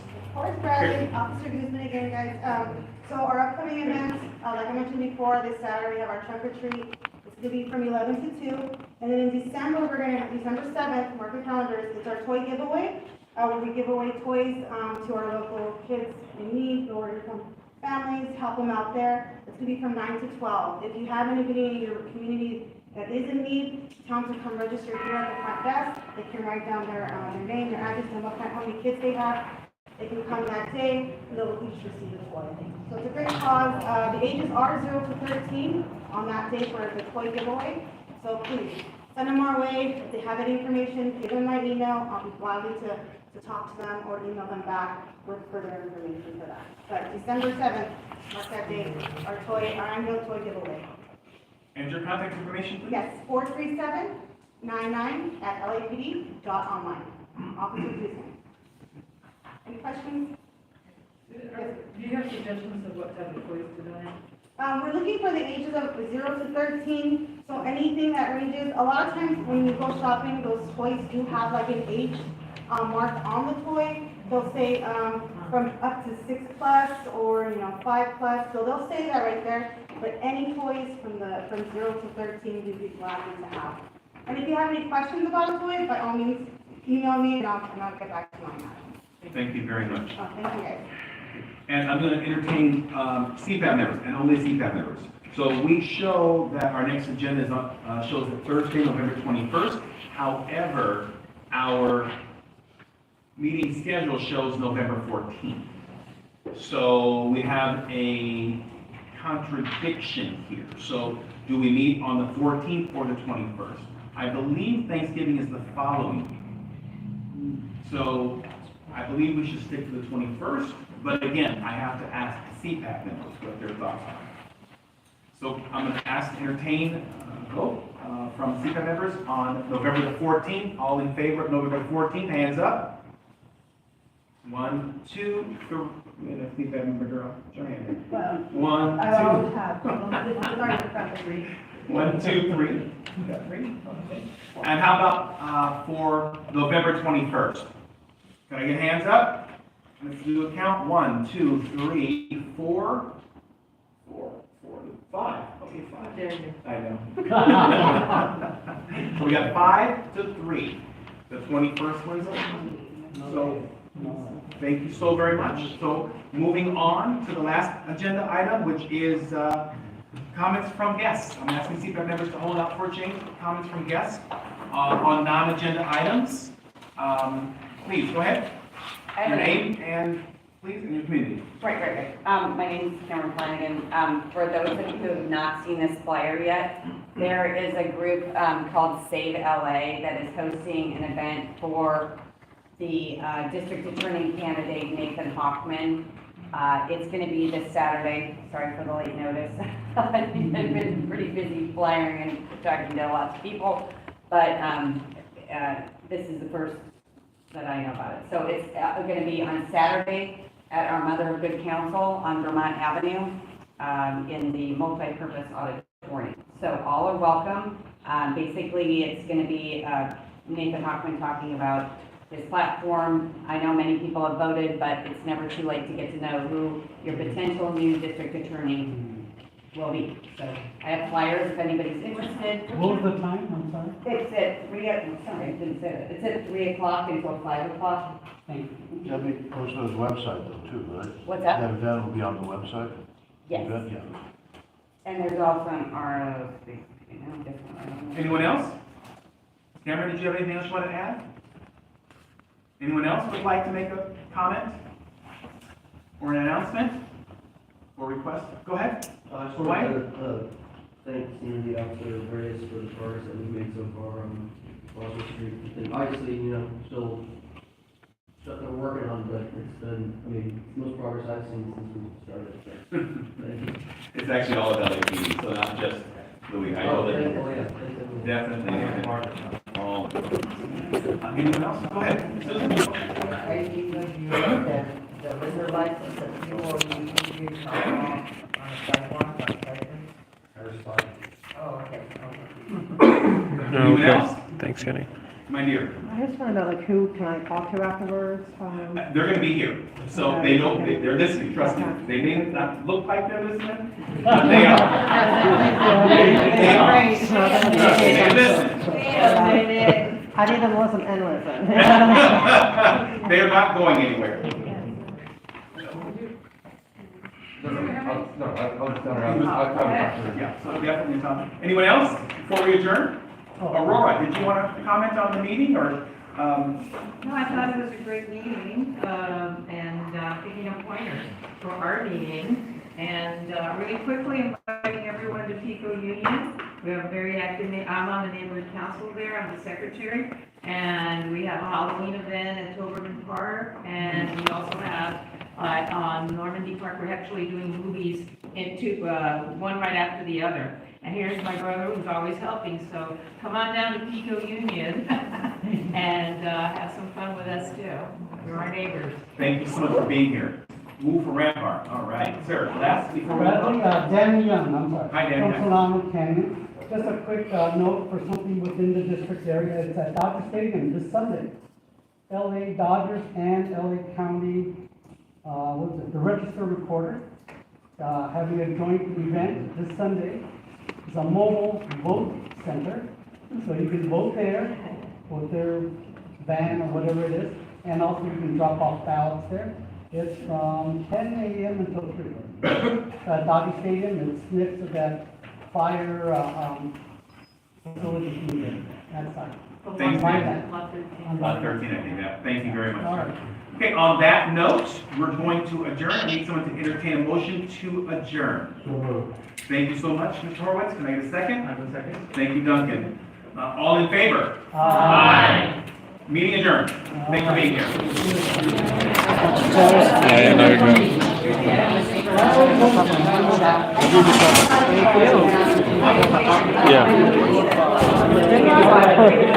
I better wait till everyone goes. I was gonna ask him, do you want to talk? Are you with the I was gonna ask him.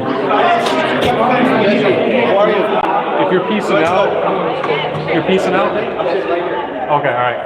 Okay. Jesse, can I be excused? Jesse, what are we doing? How do you want to talk to them? I'm still live. Huh? Okay, I just wanted to make sure.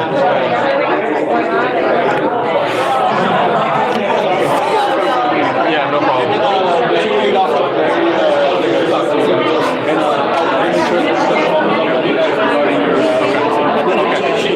She can go first, and I'll chat afterwards if she wants to go. If you want to be there, you want to Yeah, no, it's okay. She can go first.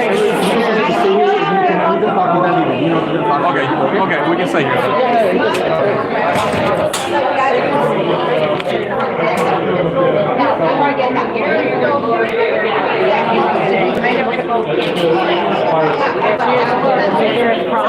I know. You guys can't see it right now because I don't want. But Janet is going to talk to the captain to fucking beg, annoy their ear off. So.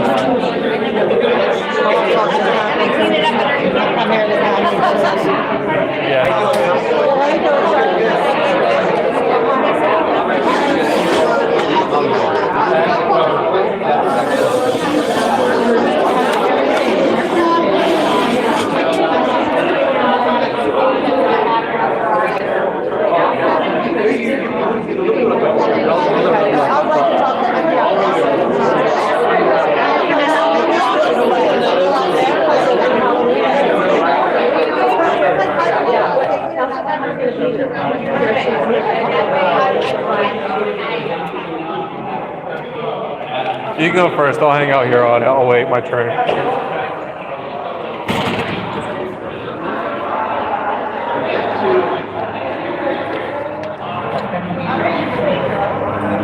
It's all right. You can go first. Yeah. You can go first.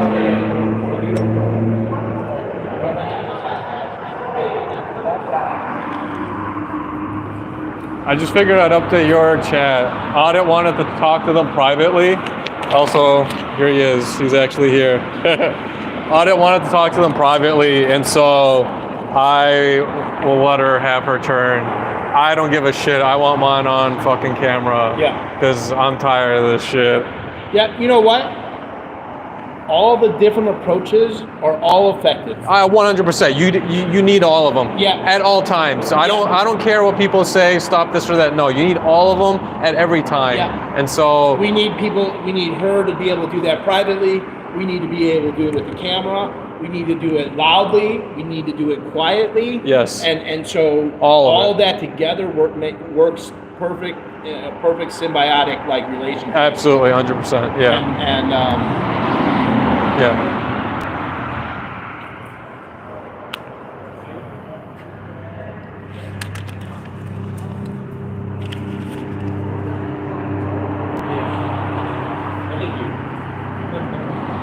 They got two networks around the board. Yeah.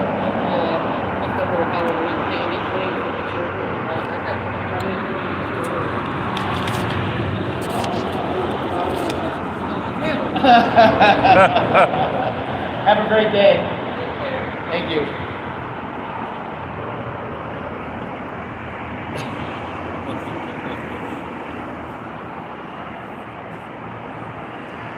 And man, some of the senior lead officers, so for those that don't know, some of the senior lead officers present there are also the same people that have refused to take PPAs, outright just said no crime happened even after they were showing their shit. Yeah. And we have literally the lady that doxed her shit left the room, but she was present. Yeah. And you have an active complaint on her too. Yeah. I thought that was beautiful. I thought that was beautiful that she was trying to get her to sit next to her. Yeah, absolutely. She tried to get her. I don't know if you saw Yeah, that. I did see that, 100%. She's trying to get her to sit next to her, 100%. and I was like, man, I'm taking this opportunity. This person's a Scientologist. This person said is the one who's supposed to be stopping the swatting calls. Yes. Yes. And she never called me back. Yes. What's going on? Yes. You know, and this is a great place for this because they have to hear it. Yeah. And everyone in there is going to hear it, and that's all we can do is make everyone aware of what's going on. Yeah, and this meeting specifically, we wanted people to not know ahead of time because we knew who was on the board. Yeah. And we wanted them to show up and see it, and mission accomplished. Yeah, I kept my mouth shut, which is fucking hard as fuck. Don't tell me any secrets. Audit took a chance with me. Yeah. And Well, that's why I started secretly recording, because I'm like, likely shit will pop off. Let me just have it on just in case. And then you need that shit. They went right for my phone. Exactly. And Janet was the only person who objected. Yes. I was like, that must be Janet. And people are saying that Janet was Non-Noise's mother. Oh. You know Non-Noise or whatever? He was that pedophile. Okay. He was a big guy who was hitting on Mindy. Okay. And Aja had a big thing with him. And That was Jessica. okay. I follow now. Yep. Non-noise, Okay. but he had some things where he was saying some things to minors. Yeah. And he was yeah. like, "What are you talking about?" Yeah. That's not Janet. No, that is Janet. Not Janet. Whiskey Move. Not Janet. Okay. Not Janet. Okay. All right. Janet isn't Non-Noise's mother. Okay. The other lady. Oh, the other lady. They're probably talking about The lady with the white hair.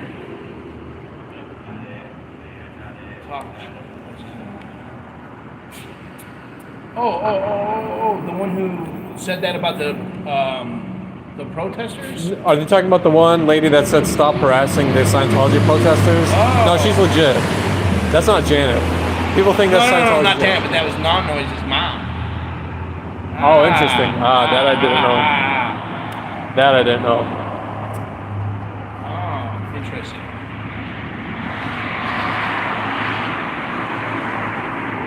Where?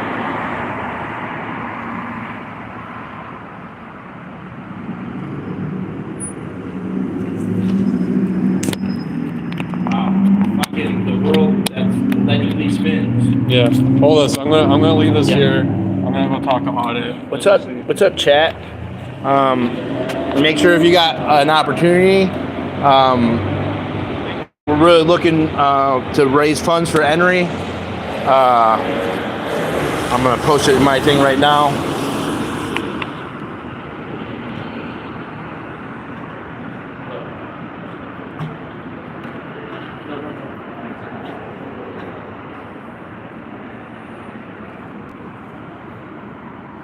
Welcome.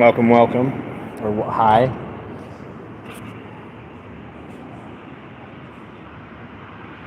loose lips sink ships, so that's why I'm very adamant to don't tell me important stuff. I do keep some secrets. I don't like being in possession of secrets. It makes me feel uncomfortable, and it's okay. I got it.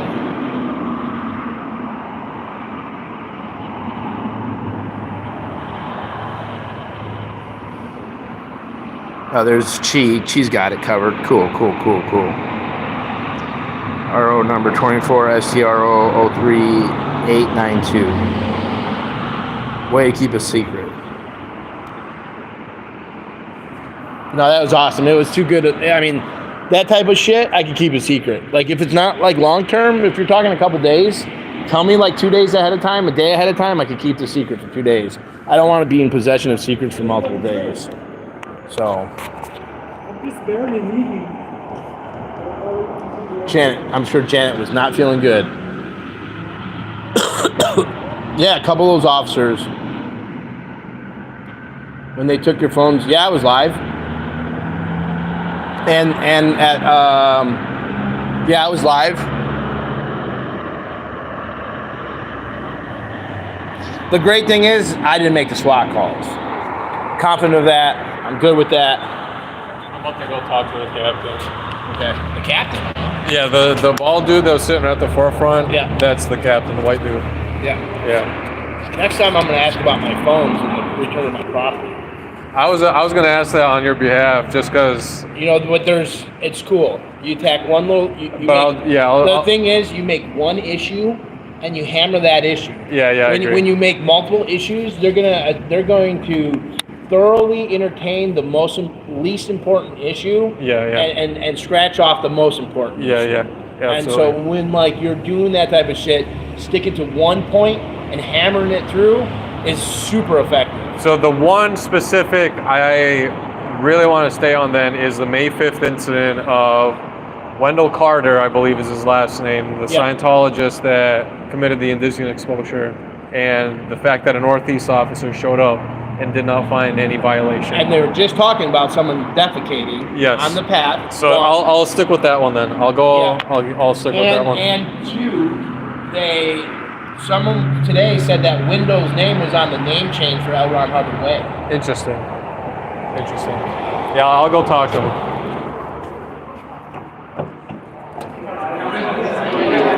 Yes. Hi, Henry. First off, before we get too far into it, do you know where this occurred? Of all the things, right, that I really would love you guys to focus in on, it was May the 5th on Fountain Avenue, 4820 Fountain Avenue, just across the L. Ron Hubbard Way. That's all right. And I believe his last name is Carter, Wendell Carter. The adult. Was this somehow related to protest? Yes, this guy showed up just before the encampment occurred at the Scientology location on Fountain Avenue, which is the same address. He was specifically there to be a paid agitator by Scientology. We know that he's received payments and his items were found with Scientology on Scientology property behind gated. Is he like transit? No, this has been somebody that has been used before, and we believe his name has also been on the same application used to change the street name of L. Ron Hubbard Way to L. Ron Hubbard Way. It was actually a different name before. What's his general description? He is about 5'10", black male, and ages 50 and up. I would say build of very skinny, maybe 140 to 150 pounds. Okay. And I thought I heard you say the name is Anthony Giamotto. That's another guy that has committed sexually stalking a minor. And both of these individuals have actually sexually harassed the same minor. Anthony Giamotto Jr. is just the only one that has the RO against him, but the one incident specifically, Wendell Carter, there was a Northeast officer that responded, and they found no wrongdoing despite being shown a video by one of the folks on scene. Solomon Sassoon. Solomon? Yeah, S-A-S-S. Oh wait, Solomon, standard film. Correct. S-L-L-O. Sassoon, like the old, hair Correct. guy. Yes, that's it. That's exactly it. You know, date of birth, how old? He is about 15. Yep. Teenage. Yep. He's over 14, might not be child so he made a report, or his parents did. Yes, which eventually, so Wendell Carter was was a separate incident from Anthony Dumato Jr. Wendell Carter committed indecent exposure to Solomon Sassoon on 4820 Fountain Avenue. On May 5th. Correct, and an officer responded, saw the video, Solomon was present, and the officer stated no wrongdoing occurred, and it was caught on live stream.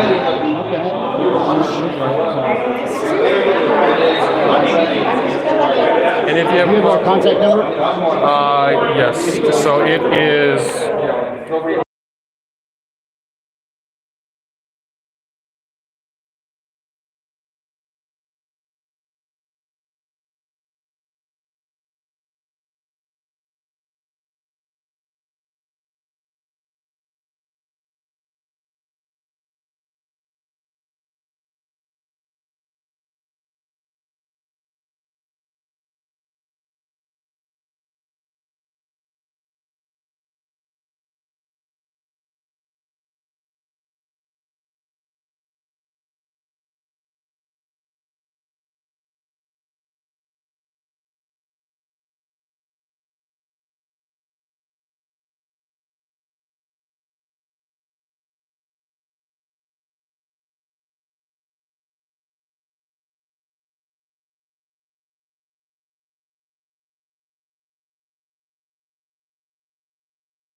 down. I'd love a fucking adventure. And who? I mean, literally. All right. I'm gonna say that it's a consulting firm that wants to talk to me. So, like a consulting firm recognizes that I am a professional, and they want me to consult on a few of those subjects. Thank you guys for being here. Thank you. Thank you so Appreciate much. it. You have a great night. You as well. Thank you.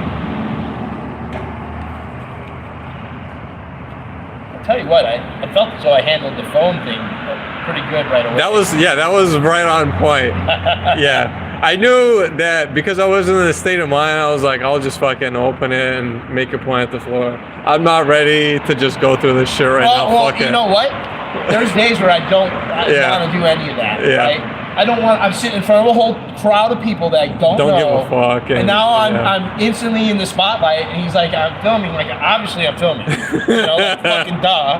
And then I said, yes, I'm here. Wendell Manning, not Carter Rocket, whatever I mixed and up. then he's like, does anyone? Okay, go ahead and vote, but like, you're gonna have to drag me out of here. You're gonna have to give me under threats of arrest. Yeah. And then I'll leave. But like, I'm not leaving unless you threaten me under arrest. Yeah. And that's really the key, is to ask if you're under the threat of arrest. And I love that Janet did, what was the word? Janet didn't condone or consent to it. I was like, I don't consent to her consenting. Yeah.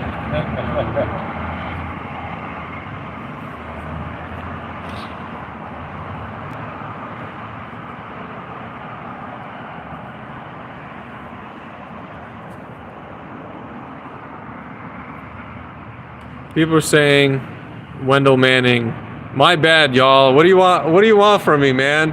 People want me to make it. They're like, you should make reports on this. I'm like, great, I'll do it. Just send me all the shit ahead of time, so I'll do it.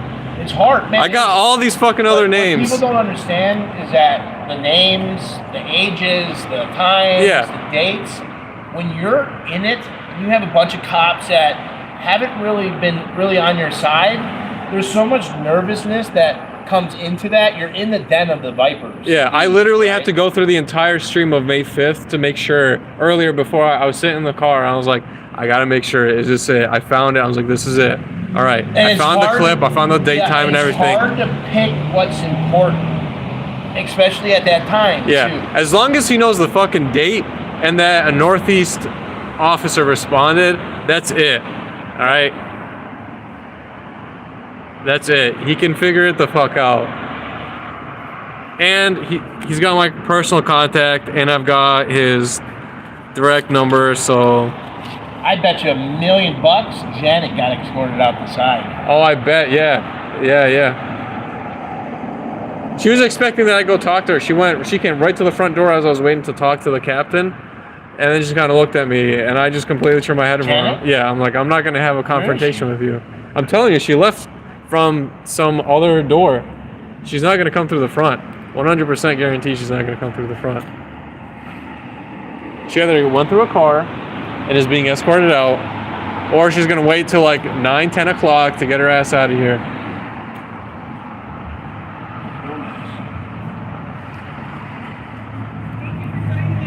Yeah, thank you. It was a very nice meeting. You're the guy I yelled at, but that was in good taste. We do actually love you. Which one? You. I was the guy that yelled at you. So no, it was the body cam where like 7 of the officers didn't have a body cam that showed up. I was like, dude, come on. Because that same night, by the way, you weren't there, but that same night, Michael, Serge's husband, got arrested. Or from the encampment. Yeah. He literally is facing charges. No, we're all dismissed now. Well, he was facing. I told everybody, hey, if you do this, you'll be all right. But, but it was one of the Northeast officers that came in. He's not here today, but he's the guy that outright instigated the whole thing and became aggressive with him. And I was like, but it wasn't us, or was it Hollywood side? No, it was Northeast. It was 100% Northeast. The charges the charges got dropped, but it was insane. That same night you were there, literally fast forward a couple hours into the night, maybe 7, 8 o'clock, and I don't know what came over this guy. Michael is like maybe 150 pounds soaking wet. Like I say, we're just the umpires, but we show up after. We're not there like in baseball. They throw the ball, and we can see. We have to listen to everybody's side and what makes more sense and just go off of that. And there's laws that everybody has. Oh, I'm glad they had this. It was really nice Hopefully to see. you guys felt welcome. And I felt welcome. Yeah, no, it was just different, at the very least, to be heard. We're not expecting like change overnight, but just to be heard, man. Because I literally, Have you had the same experience at other meetings, or is this the first meeting you guys? We've been going to other meetings. Dude, it's a Zoom. It's literally no. Other meetings are literally a I Zoom. thought this was a very productive day. Yeah. And I don't think has to be heard, and they manage it pretty good. And hey, but we all live here. I live in the city. We all live here. So and it's a shit show here. So I wouldn't want to be a cop here in LA. You know what? It takes a special person. It's a calling. It's a job. A lot of people watch out. A lot of people stay on, but. Don't knock it till you try it. We're hiring. No, hell no. You ain't gonna we need people. You don't want me. You don't control everything. I gotta go. I gotta pick up my kids. Have a good night, man. Okay, guys, be safe. Appreciate it. Thank you. Sorry about everything. It's all good. It's all good. We're out here for everybody. Yeah, thank you so much. Thank you for advocating. Yeah, seriously. Oh, I've been up there helping you guys. Yeah. You know, once in a while. Yeah, I've seen you at Love. Yeah. When my son is a big guy. Yeah. You know, Danny. Yeah. Yeah, because, and I tell him, because I've been through the same thing with Divine Saving Catholic Church over here. You know, when I protest the noise, they take me to court twice. Yeah. Also, accused me of a crime, tried to put me in jail. Yeah. I went to jury with one not guilty. But yeah, I mean, so I go through that same kind of harassment, but it's just me. Yeah. You guys, at least you have proof. Yeah. You know? It's good to have the proof. And I want one of these things. This is my protection. Exactly. Yes. And that's what I need. You know, but I'm not too techy. I don't know how to do that. What do? You just put on Zoom or what? No, on YouTube. On YouTube? YouTube. Yeah, YouTube. Because we take it everywhere. To all the other like government meetings, we'll take it there too. Do you go down to the police commissioner meetings? Yeah. Yeah. Yesterday. Yeah. All day we were there yesterday. Yeah. Was it Tuesday? Tuesdays. They didn't have one. No, this week they didn't have one, but the week before we've been. Yeah, all the other times we've been going. This is the week. This week yesterday we went to the public. Yeah, Public Works. City Council. Yeah. The meet and greet with the Department of Justice. Yeah. Oh wow! I want to go to that one. Yeah, we got to talk to the mainly I got to talk before he left, but Martin Estrada, the U.S. Attorney for LA, he's a part of the DOJ. Yeah, we got to talk to him. Wow. So we got to talk to the feds. How do I get to talk to them? Are there any other We didn't get much. Once he talked, they shut the meeting. Yeah. Oh, wow. It was supposed to be another hour long, and he opened up his crap, and then they shut that real quick. Wow. That's crazy. But no, that's what I'm telling them. We have to leave nonviolent protesters alone. Yeah. You know, we need to support First Amendment. Even this Officer Gomez, the Detective Gomez, she was saying, some people say things that are not nice. Yeah. I said, you know what? That's the First Amendment. Oh yeah. You know what? Whether you like it or not, we have to support that. Yeah. You know? I just been restrained on a case, and the judge clarified that I had, there was words that I said that they didn't like. Let's do that. Yeah. And was that with Scientology? Yeah. They put a restraining order on me, and so They lost. They lost. I beat Kendrick Knox in head counsel, and they lost. And not only did they lose, the judge wrote an amazing 7-page order. Oh my God, about, you're kidding. Yeah, about how the road is public. Oh, I love and to the see sidewalk is that. public. Yeah. Can you email it to me? He's got the transcripts on his community page too. Yeah. He's got the ruling. Yeah. Tell me, wow. I'll write down here. Oh wait, yeah. You mute it so that she doesn't, you just write it. Yeah. Because Divine Savior, they also asked years ago. They asked for a restraining order on me. Okay. But I never did anything wrong, and that's when I didn't know what the crap I was doing. I still fought them, and I would read it. I mean, they think that they can do whatever they want. Just like the church. You know? It's powerful. Yeah. gotta fight the powerful. Yeah. I And would love to see that. for what it's worth, this is also totally out of your normal element. Usually, you're not the type of guy that entertains such meetings. So No, for what it's worth, I hate a huge, such meetings. huge growth. And honestly, as much as it sucks, it's necessary. It's necessary because It is. you got to have other people hear how the very same people that are telling you one thing on one ear saying we're for the community actually know that this is what you're doing to your community. Right, well, a few of them, you know, like my senior lead officer, Luis Reyes, you know him really well. He's a really good cop, really. And then, I don't know the one from the Scientology area. Did you get his name and phone number? Who? The police officer, the senior lead from the Scientology area? You didn't get his number? Was that Ruiz? I think. No, Ruiz is over my area. Okay. That's, I think that's him right there, the little guy. You wanna go get his phone number? Yeah, the one on the right. Yeah. That's closest Yes, to the door. I've talked to him a bunch of times. Yeah, I don't he's- think I've gotten anywhere with him. No, he's not a good dude to talk to. Yeah. Well, yeah. And to LAPD's benefit, they never questioned me or had me come in or anything. I just got a letter from the prosecutor to come to court. You know, when they falsely accused me? Oh yeah, I mean. didn't even know so, what it was. Yeah, the reason why that happens is because, well, yours was an RO, so it wouldn't have been. Oh, no, after that, when they tried to put me in jail. Oh, so they tried it. Okay, so that's because Heidi is a corrupt piece of shit. Oh, no, that was before Heidi. That was with Mike Furr. Oh, so Mike Furr is also a piece of shit. And this is how it goes. City attorneys are usually the most corrupt pieces of shit. Double duty is when the DA is a piece of shit as well. But in this case, for all it's worth, and for DA's good here. the DA here specifically, I said, fuck all the felonies that the Church of Scientology is trying to leverage on protesters. Fuck all, none of them. Dismiss that shit. Drop it right now. Gaston? Yeah. Oh, so you don't know what happened if, what's his name gets in office? Ruth, the other guy, Ruthie or whatever. Yeah. You No don't fucking. know until they're in there and, And they're then- doing stuff. yeah. And then you start asking them questions, Yeah. if they're going to answer the questions or not. Yeah, actually, I think the guy running against him is going to be very similar to Gaston. He might be a little bit tougher, but I think that he's going to be just like Gaston is. Yeah. But you could stand. Do you know is it called DA? What's his name? The black guy that protested the Scientology. You know Will? Huh? Will. That's his name, Will. Is that his name? Yeah. Film the Police LA. That's his YouTube channel.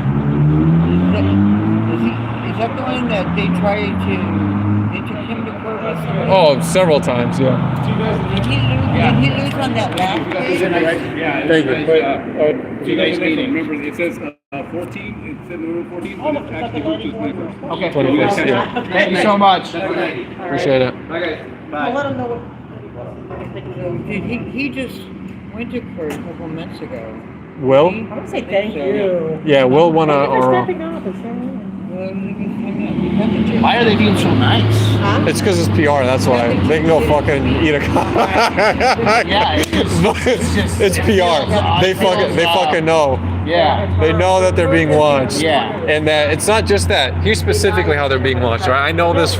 It's their children giving them shit at home because their kids are getting it in the fucking media, and their wives are getting it from all the PTAs and all the soccer coaches, the baseball coaches. That's how you make real fucking change. It's gotta stop. They have no place to I stop. You know what? They have no place I'm to be very able to see. cautious with the police. Yeah, oh, absolutely. I've had a lot of them be really amazing to me, and then That was a top Scientologist lady in there. She's like one of the highest. yeah, it's levels. just What's her name? Janet. Janet. Weiland, that lady that was like with the scowl little face with the pixie hair.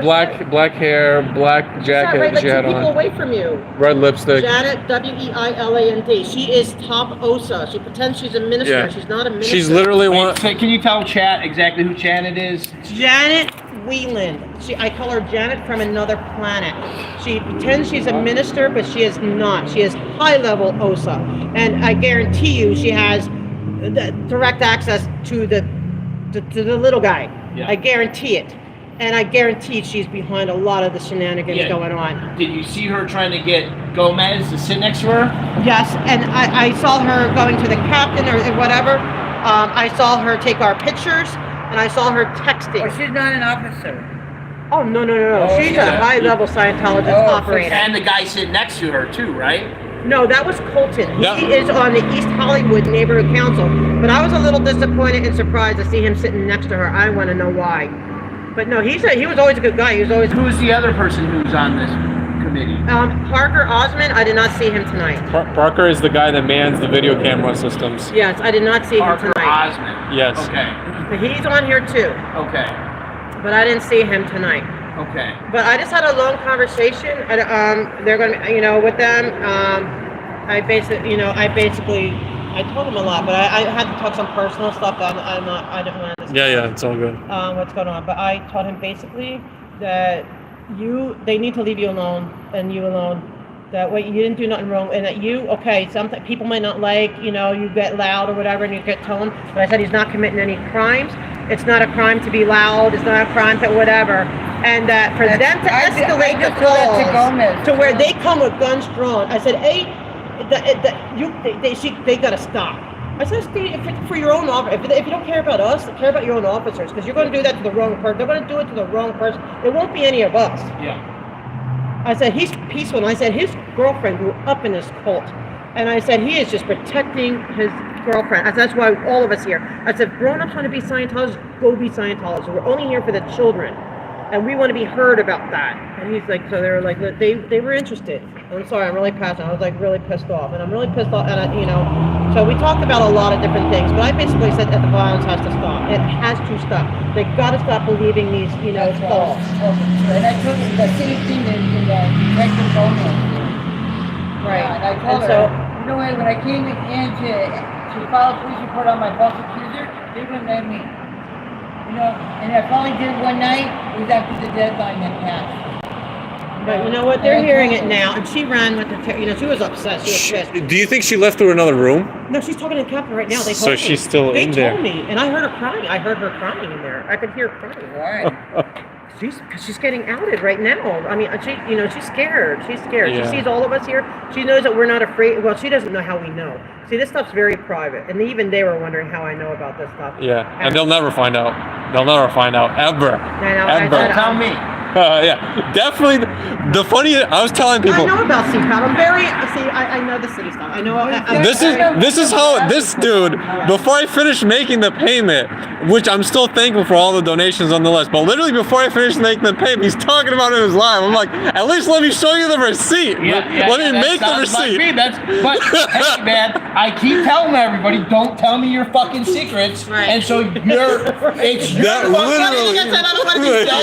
your fucking issue if you're telling me a goddamn secret. Right. So there's some secrets I'll keep, but I can't keep it. I feel uncomfortable with secrets. Okay, fair enough.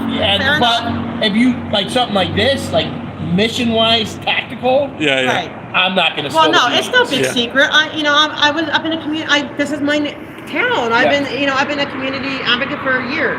So I'm very familiar with CPAB. I'm very familiar that Scientology is connected with CPAB. That's why I reached out to them, and I found out that I got confirmation that she's on their CPAB.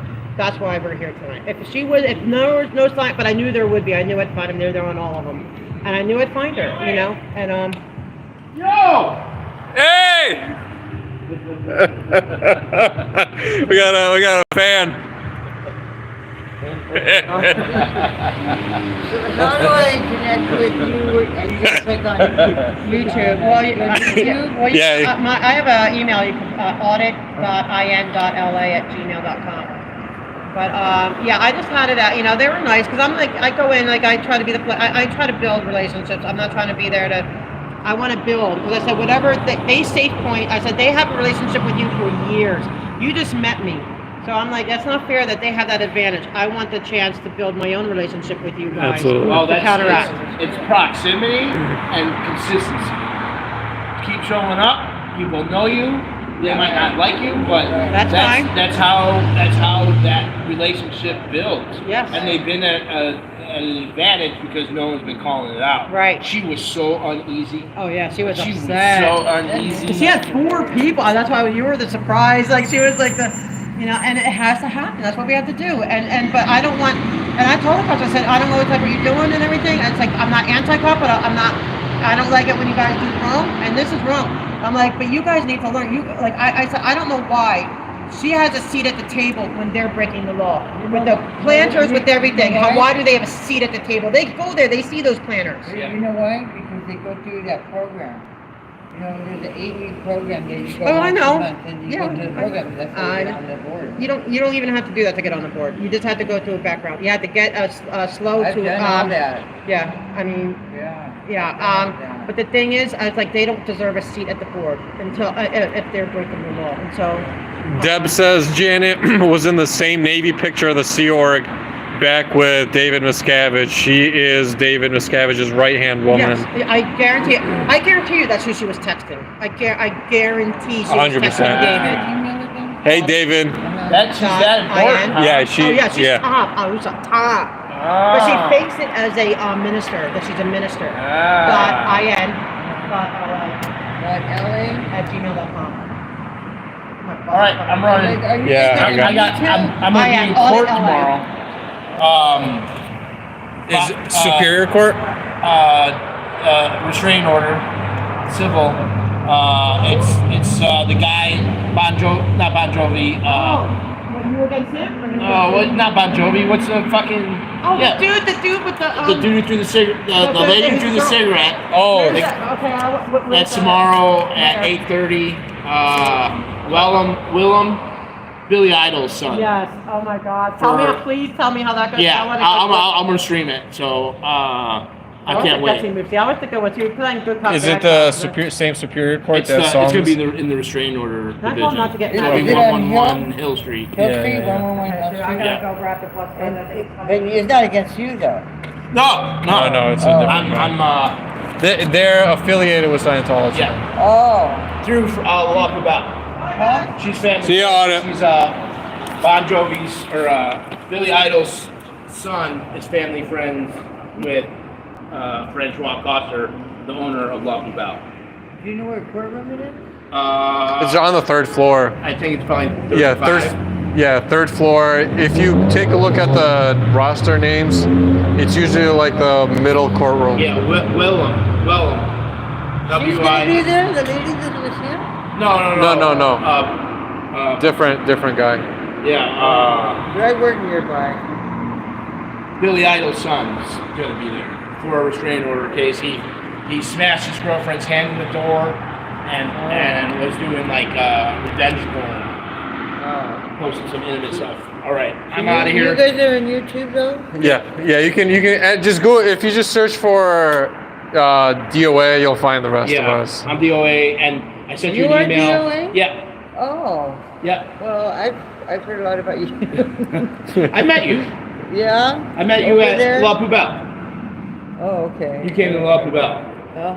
That's across from the Hollywood Center. The Celebrity Center. The Celebrity You're Center. at that restaurant? The restaurant. The restaurant, yeah. With Francois Coster, yeah. All right, you guys have a good night. Yeah. Oh, I got your power thing. Oh yeah. Do you want me to kill this and then? No, I'm fine. Okay. I'm just a block down this. She better not retaliate. And if she, that she don't know, she better not.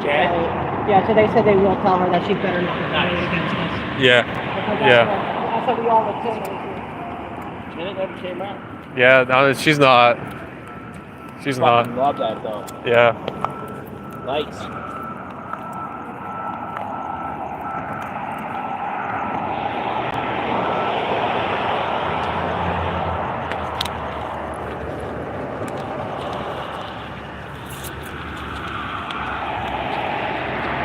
I don't think it's her. Oh, where are you parked? 2 blocks down, yeah. I don't like parking by the police. Yeah, dude, I know. Literally, as soon as I parked, I saw a cop car and they just stood right there. I was like, oh, fuck this. I'm not about to go through. So you're right here? Next one over, yeah. Are you on the other side? No. Okay. Same side, just 1 block over. I'll show you where the RV is. You just come over and you can grab that. Right. I got it fully charged for you. Yeah, I thought you were in your RV. Dude, if I had $3,000 for one way, I would. But like I said, man, if you, yeah, it takes a while. I've been streaming for a while now, yeah. So it's like, yeah. I mean, it took a long time to build the audience and to build the channel. Absolutely, yeah. So, and I wasn't expecting overnight. No, fame. It's like any successful endeavor. Absolutely. It takes a lot of work and commitment and consistency. Yeah. And it will eventually pay off. That is a lot of money. Yeah. But fuck, man. It is nice having the RV with you. Yeah. Where's it sitting now? In the U-Haul? It's chilling in a secret place in good hands. Cool. It's ready to go though, to be deployed at any time. Have you stayed in it yet? Yes, dude. It's fucking great, honestly. Like not having to shift inside and move all this shit all the time. It's just, it's literally you open the door, and you're like, all right, I'm home. Crashing. Bye.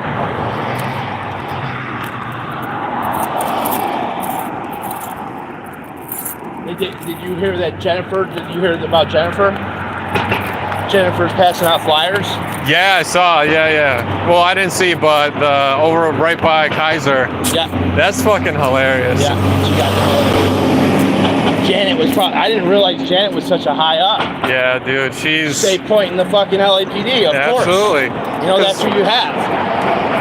That shit's up. That's why they get less than a minute response time for fucking just all the bullshit. Yeah. All the bullshit. All right. I'll meet you. Just come on over. All right.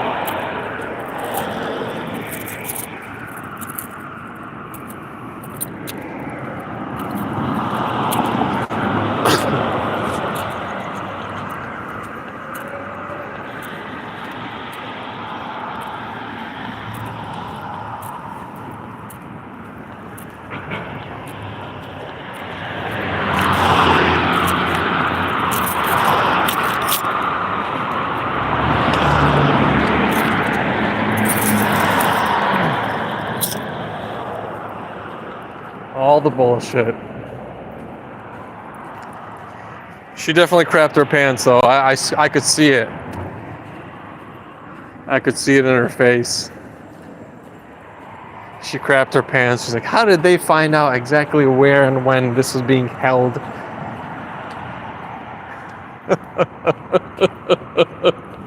I love that shit, man. Fucking love that shit.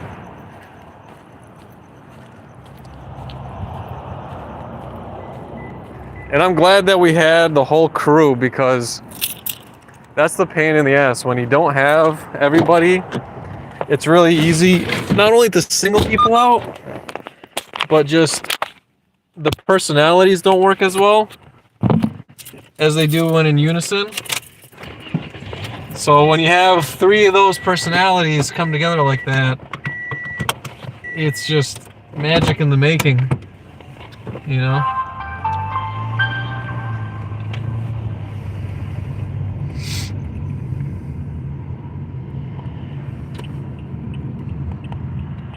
During parking mode, motion detection recording. Over 10 and event detection recording. 7 occurred. GPS connected.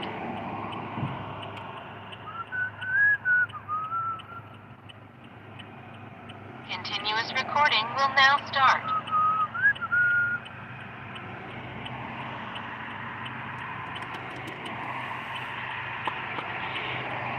Oh, another great day, man.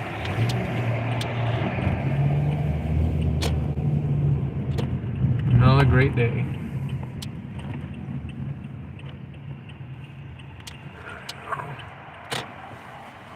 I love it. He's got the Xenu down there. I gotta show you guys this.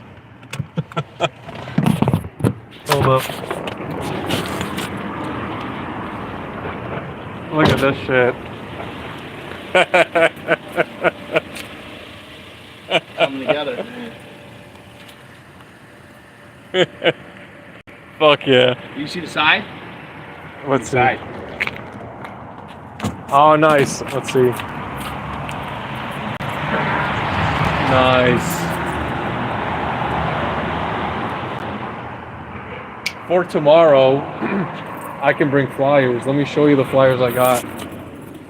Just gotta cut this off. I gotta lock.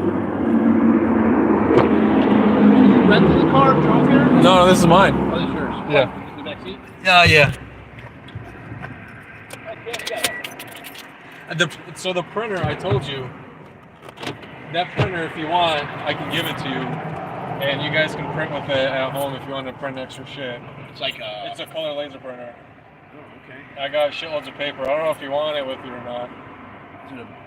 Is that... No, that's a fridge. You got a fucking fridge in this bitch? Yes. Damn. I'm gonna power it with this, so I can eat.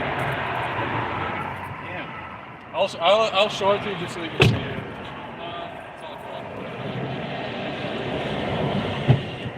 Parking recording will now start. Why is it so big? Because it can do a whole bunch of shit. It can do like bigger papers? It can do bigger papers. 11 by 17 it can do that. 11 by 17? Yes. So this can take bigger papers if you wanted to, and I've got the cords in here. That's the whole reason why I bought it, because I didn't know that we had somebody making flyers, and I was like, we need fucking flyers. I also have the banner up here too, the big banner. Oh, cool. Even if you don't use it, I figured in the meantime. I'll get it to someone who's gonna use it. Yes.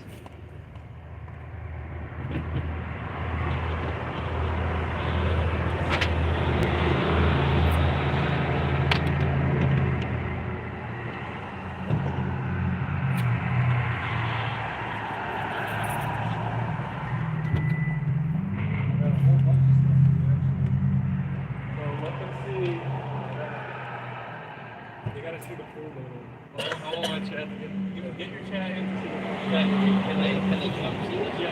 Get the chat to come see the full middle. Shine a light. So this is the charger. Go ahead. This is the full middle.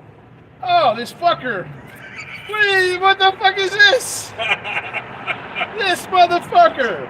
What is this, the fucking crazy love is love? They, you know how they send when they kidnap people and they send a thumbnail? That's what this is. What does it say? DOA what?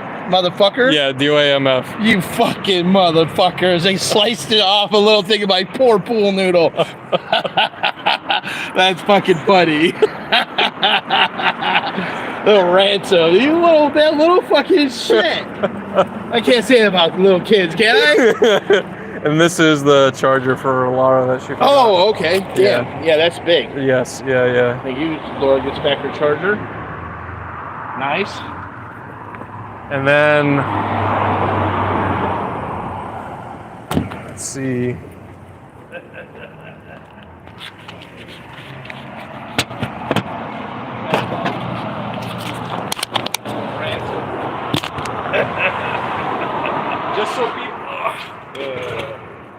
Just so people can see the fucking printer. I wasn't kidding. How much was that? I've had this. I'll take it with me when I go to Florida, but for now I wanted it to get for it to get used out here. So this is for you, Tony. All for you. All for you. I told you I wasn't fucking kidding. I've brought my big ass printer with me. Look at that bad boy. Just look at it. It's the size of a fucking car wheel, man. Yeah. Look at the chunker. I thought it was a donut.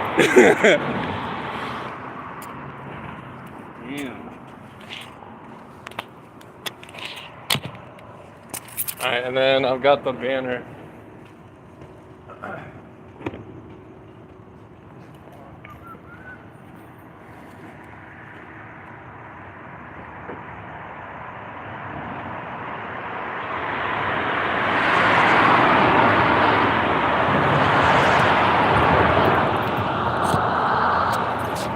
I've got the large banner.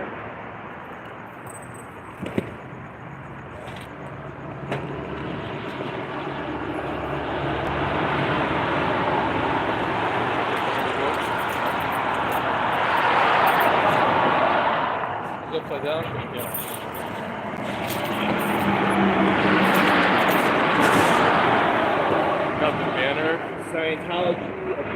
good? Yeah. That shit, Nice. freeways. Nice. I can get that on the side of my van. If you can, that'd be fucking great, yeah. That's fucking beautiful. That bad boy.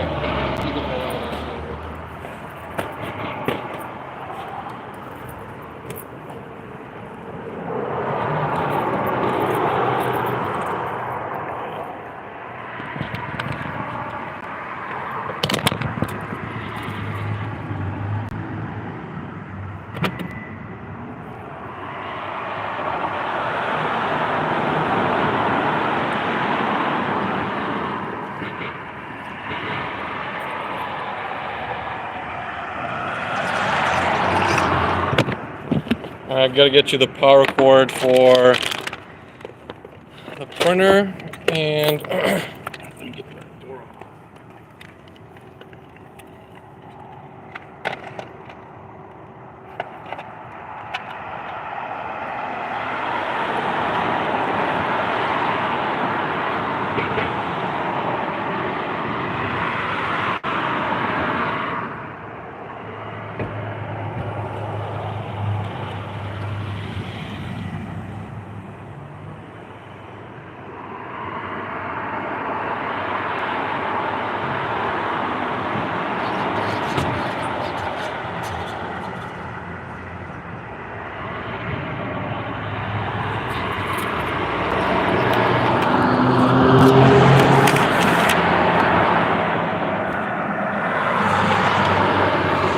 Got paper for the printer too.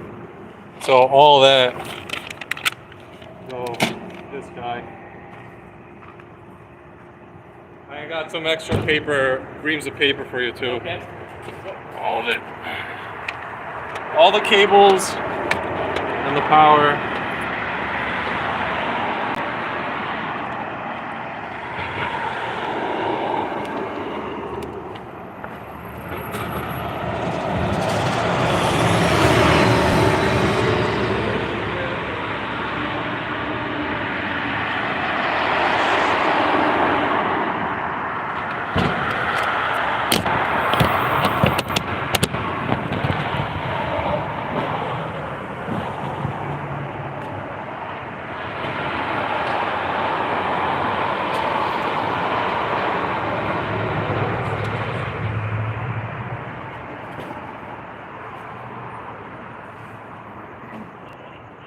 Yeah, it's a good boy.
All right, I'll put the light on. So for tomorrow, if you want outside the courthouse, you can feel free to take some. But there's a mixture of stickers. Oh, Crazy this is Love from is Love. Davey? Yep, Crazy Love is Love. Oh, Sent me Crazy some Love of these. sent more. Okay. Yep. And then there's stickers in here as well as flyers. Outside the courthouse. I have all those. Yeah, outside the courthouse, I was just gonna hand these to people. Yeah, keep them. Keep those. All right, cool. So I have all this already. Yeah, I was gonna from keep her. these, and yeah, the stickers for sure. I was just gonna walk around downtown. What's that? These are for. Let me show you. You know how there's those larger pickets that people will put for like elected officials? Yeah. So you can do these stickies that you put on the back, so you don't have to hold it on your hand, and it'll stay like that on the floor. Oh. So it'll hold itself up. There's other there's other ones that you can put it on the back and you can hold it like this. Wow. So you don't have to hold it all the way at the edges. You can just use one hand to like hold it up. Interesting. So I've got these if you have any of those bigger I've never seen those. pamphlets. Crazy Love is Loves gave me these, and then of course we got the smaller ones. I was gonna bring all these with me tomorrow. Nice. Outside the courthouse. You gonna go for Billy Idol's son? Yeah. All right, cool. Yeah, I'll show up because we need environments where it's not the same old people. Yeah. And what better place than court to just fly around? And guess what? That Billy Idol, that no one knows about it. Yeah, nobody knows about it. It's like, yeah, it's literally like investigative journalism for that. Yeah. They'll ask like, what's all this Scientology shit? Well, there's this dude right now having a RO case named Billy Idol. Go look him up. He's affiliated with Scientology, and oh my God, all this other shit. So yeah, this guy I'll keep. Beautiful. Yeah. All right. Other shit we'll figure out. I'm rolling. All right, sounds good, man. See ya. Peace out. See you, chat. All right, have a good one, Henry. See you, man.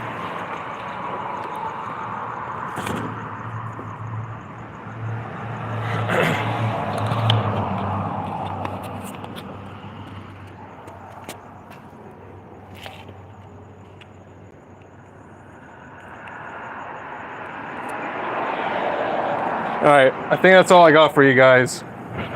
That's all the shit, so I'll cut it off here.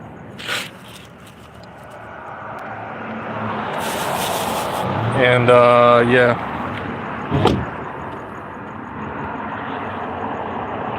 All right, see you guys. I'm cutting it off here. Another great night tonight. Fuck yeah. And I'll see you in the next one. Peace.